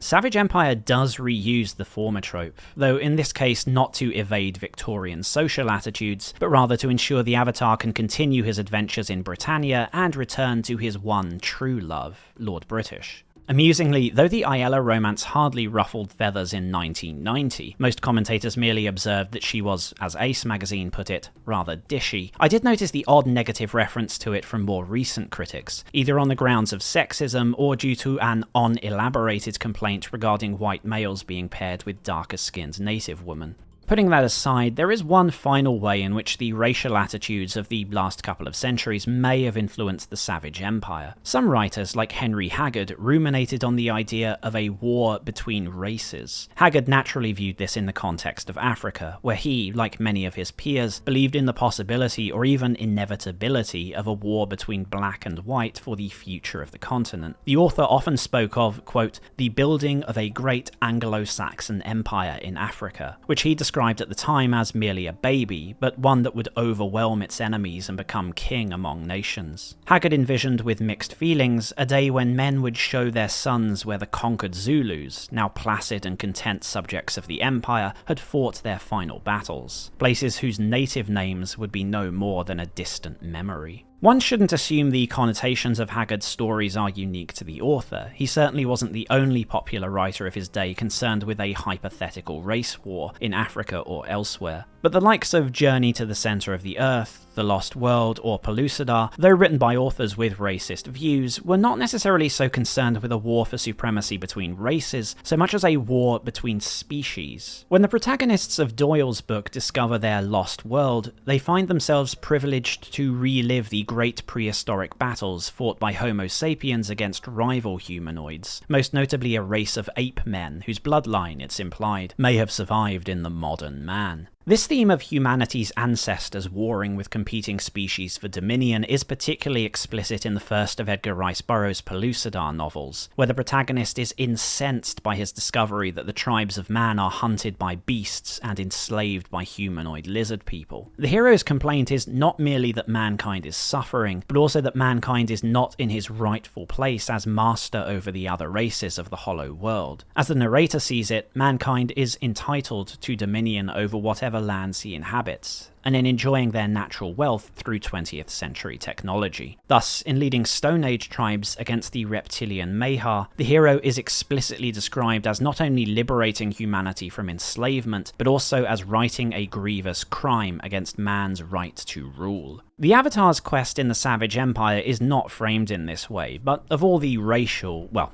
special implications that may or may not have been carried into the game, this is probably the strongest. Uniting the tribes of Eoden against the Myrmedex is effectively an inadvertent war for human supremacy over the valley, as whilst one of the tribes is humanoid and the other Neanderthal, Homo sapiens are undoubtedly the benefactors of the Avatar's actions. Not quite as controversial as an ethno-nationalist tribal war, of course. Ant-men and lizardfolk lack special interest groups, and in 1990 the only spokesman for the Neanderthal community was a contractor at Surtech. Still, it seems that at least one person took issue with the gorilla-killing, tiger-skinning, dino-bombing avatar of Britannia's relationship with nature, as in Ultima Online's Time of Legends, Eoden is subjected to the tender mercies of a Britannian expeditionary force. Several of the quest lines explore the influence of man on Eoden's other species, as the technologically superior Britannians begin slaughtering the wildlife and plundering the valley's natural resources, inflicting massive ecological damage and forcing a conflict with the native tribes. Had this theme been present in Savage Empire, it might have partially assuaged complaints that the game does not, quote, interrogate its historical underpinnings. Admittedly, this was hardly a new idea. Even the original Tarzan, with its overt racism, included several lines explicitly blaming the ecological destruction of Africa on the white man's lust for ivory and rubber, as Edgar Rice Burroughs put it. All the same, this was a significant point in Time of Legends' questline, and is probably another indication of the way in which attitudes towards colonial romances may have made Savage Empire more controversial than its developers thought it would be. In 1990, Origin probably thought they had rendered the game's premise as safe and uncontroversial as it could ever be, stripping out all overt or even implied racial and colonial markings. But as more recent retrospectives have illustrated, in certain quarters the Lost World genre is congenitally tainted by all sorts of isms.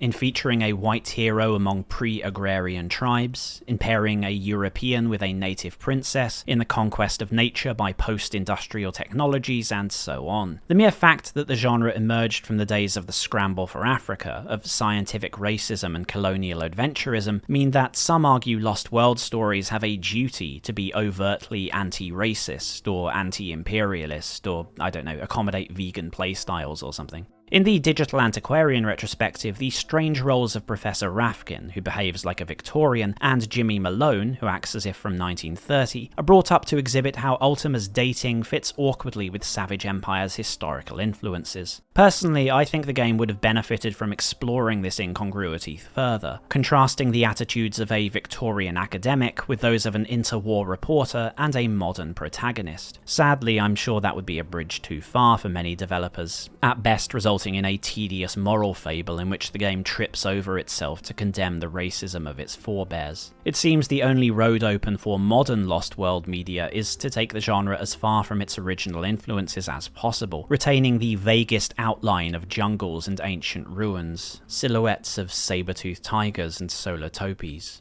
And judging from a few recent comments I've read, even that is not enough to dispel the contentious historical connotations of the premise. Much like in Pellucidar, there seems to be no horizon to how far storytellers are expected to distance themselves from the genre's colonial origins. I wonder if this trajectory is leading Lost World media so far from its roots that one day Savage Empire will be viewed as uniquely faithful to them, seeing how closely it mimics the storytelling of its parent works. If so, then Savage Empire will at least have one thing that makes it worthy of remembrance.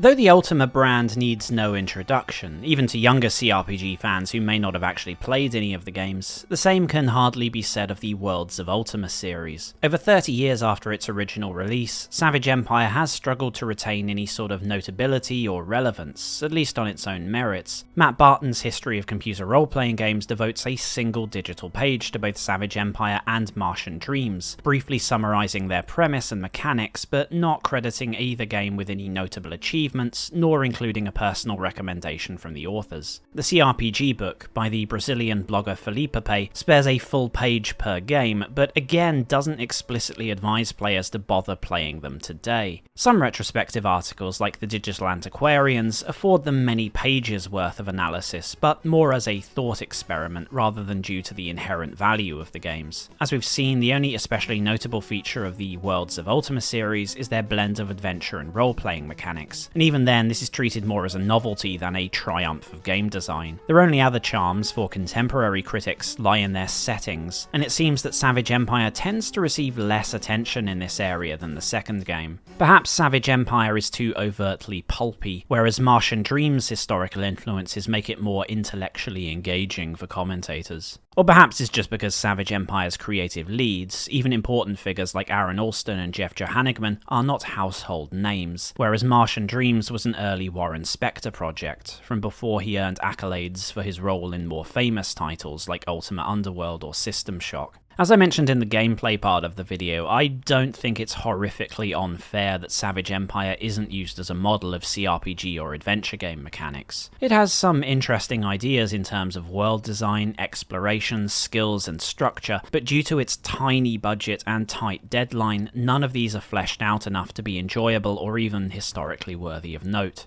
It's not surprising that both Through the Moongate and the CRPG book focus on the fact Savage Empire was an early pioneer of party romances, and put this in the context of later BioWare titles, but can't think of much else to say about the game. The Digital Antiquarian seems more interested in whether Savage Empire leans more towards a curated linear experience or a simulationist design, but again more for their own stimulation than because the final product is particularly good at either approach. I personally find Savage Empire's world design and potential as a CRPG worth talking about, but I think you would have to be either an Ultima completionist or a huge fan of the Lost Worlds genre to really appreciate it. The puzzles are not all that challenging or clever, the combat is boring and irrelevant, CRPG mechanics too scanty, character development in gameplay or story is almost nil, and I'm not well versed or interested enough in Ultima lore to care about that side of things. I did like the jungle romance theme, but I think that the fact the story leaned more towards pulp than Victorian science fiction meant that Savage Empire may have worked better as an action-oriented title than as a slow and streamlined CRPG. Literary classics like King Solomon's Mines or The Lost World, when adapted to comics and cinema, focused on the novel's death-defying stunts, tense atmosphere, and exciting battle scenes, and not so much on their anthropology or paleontology. Hypothetically, I suppose survivalist elements might fit the setting, as would a stronger emphasis on tribal conflict and factionalism, but we could be here forever with what-ifs. In short, the Savage Empire is an experimental spin-off that, even as a free gift, doesn't quite have enough going for it to be a mandatory pickup for CRPG or adventure fans. It's certainly not an onerous experience to play through, but if the premise doesn't attract you, or you don't share my interest in 19th century racial pseudoscience, I can understand why you might skip it. For those who have heard of but never played an Ultima game, it might be recommended as an entry-level Ultima experience, but I suspect the dated controls would turn a lot of curious players off. If you are willing to learn the ropes, then you would likely get more out of investing in a truly epic adventure like the original Ultima 6, and leave Savage Empire for dessert.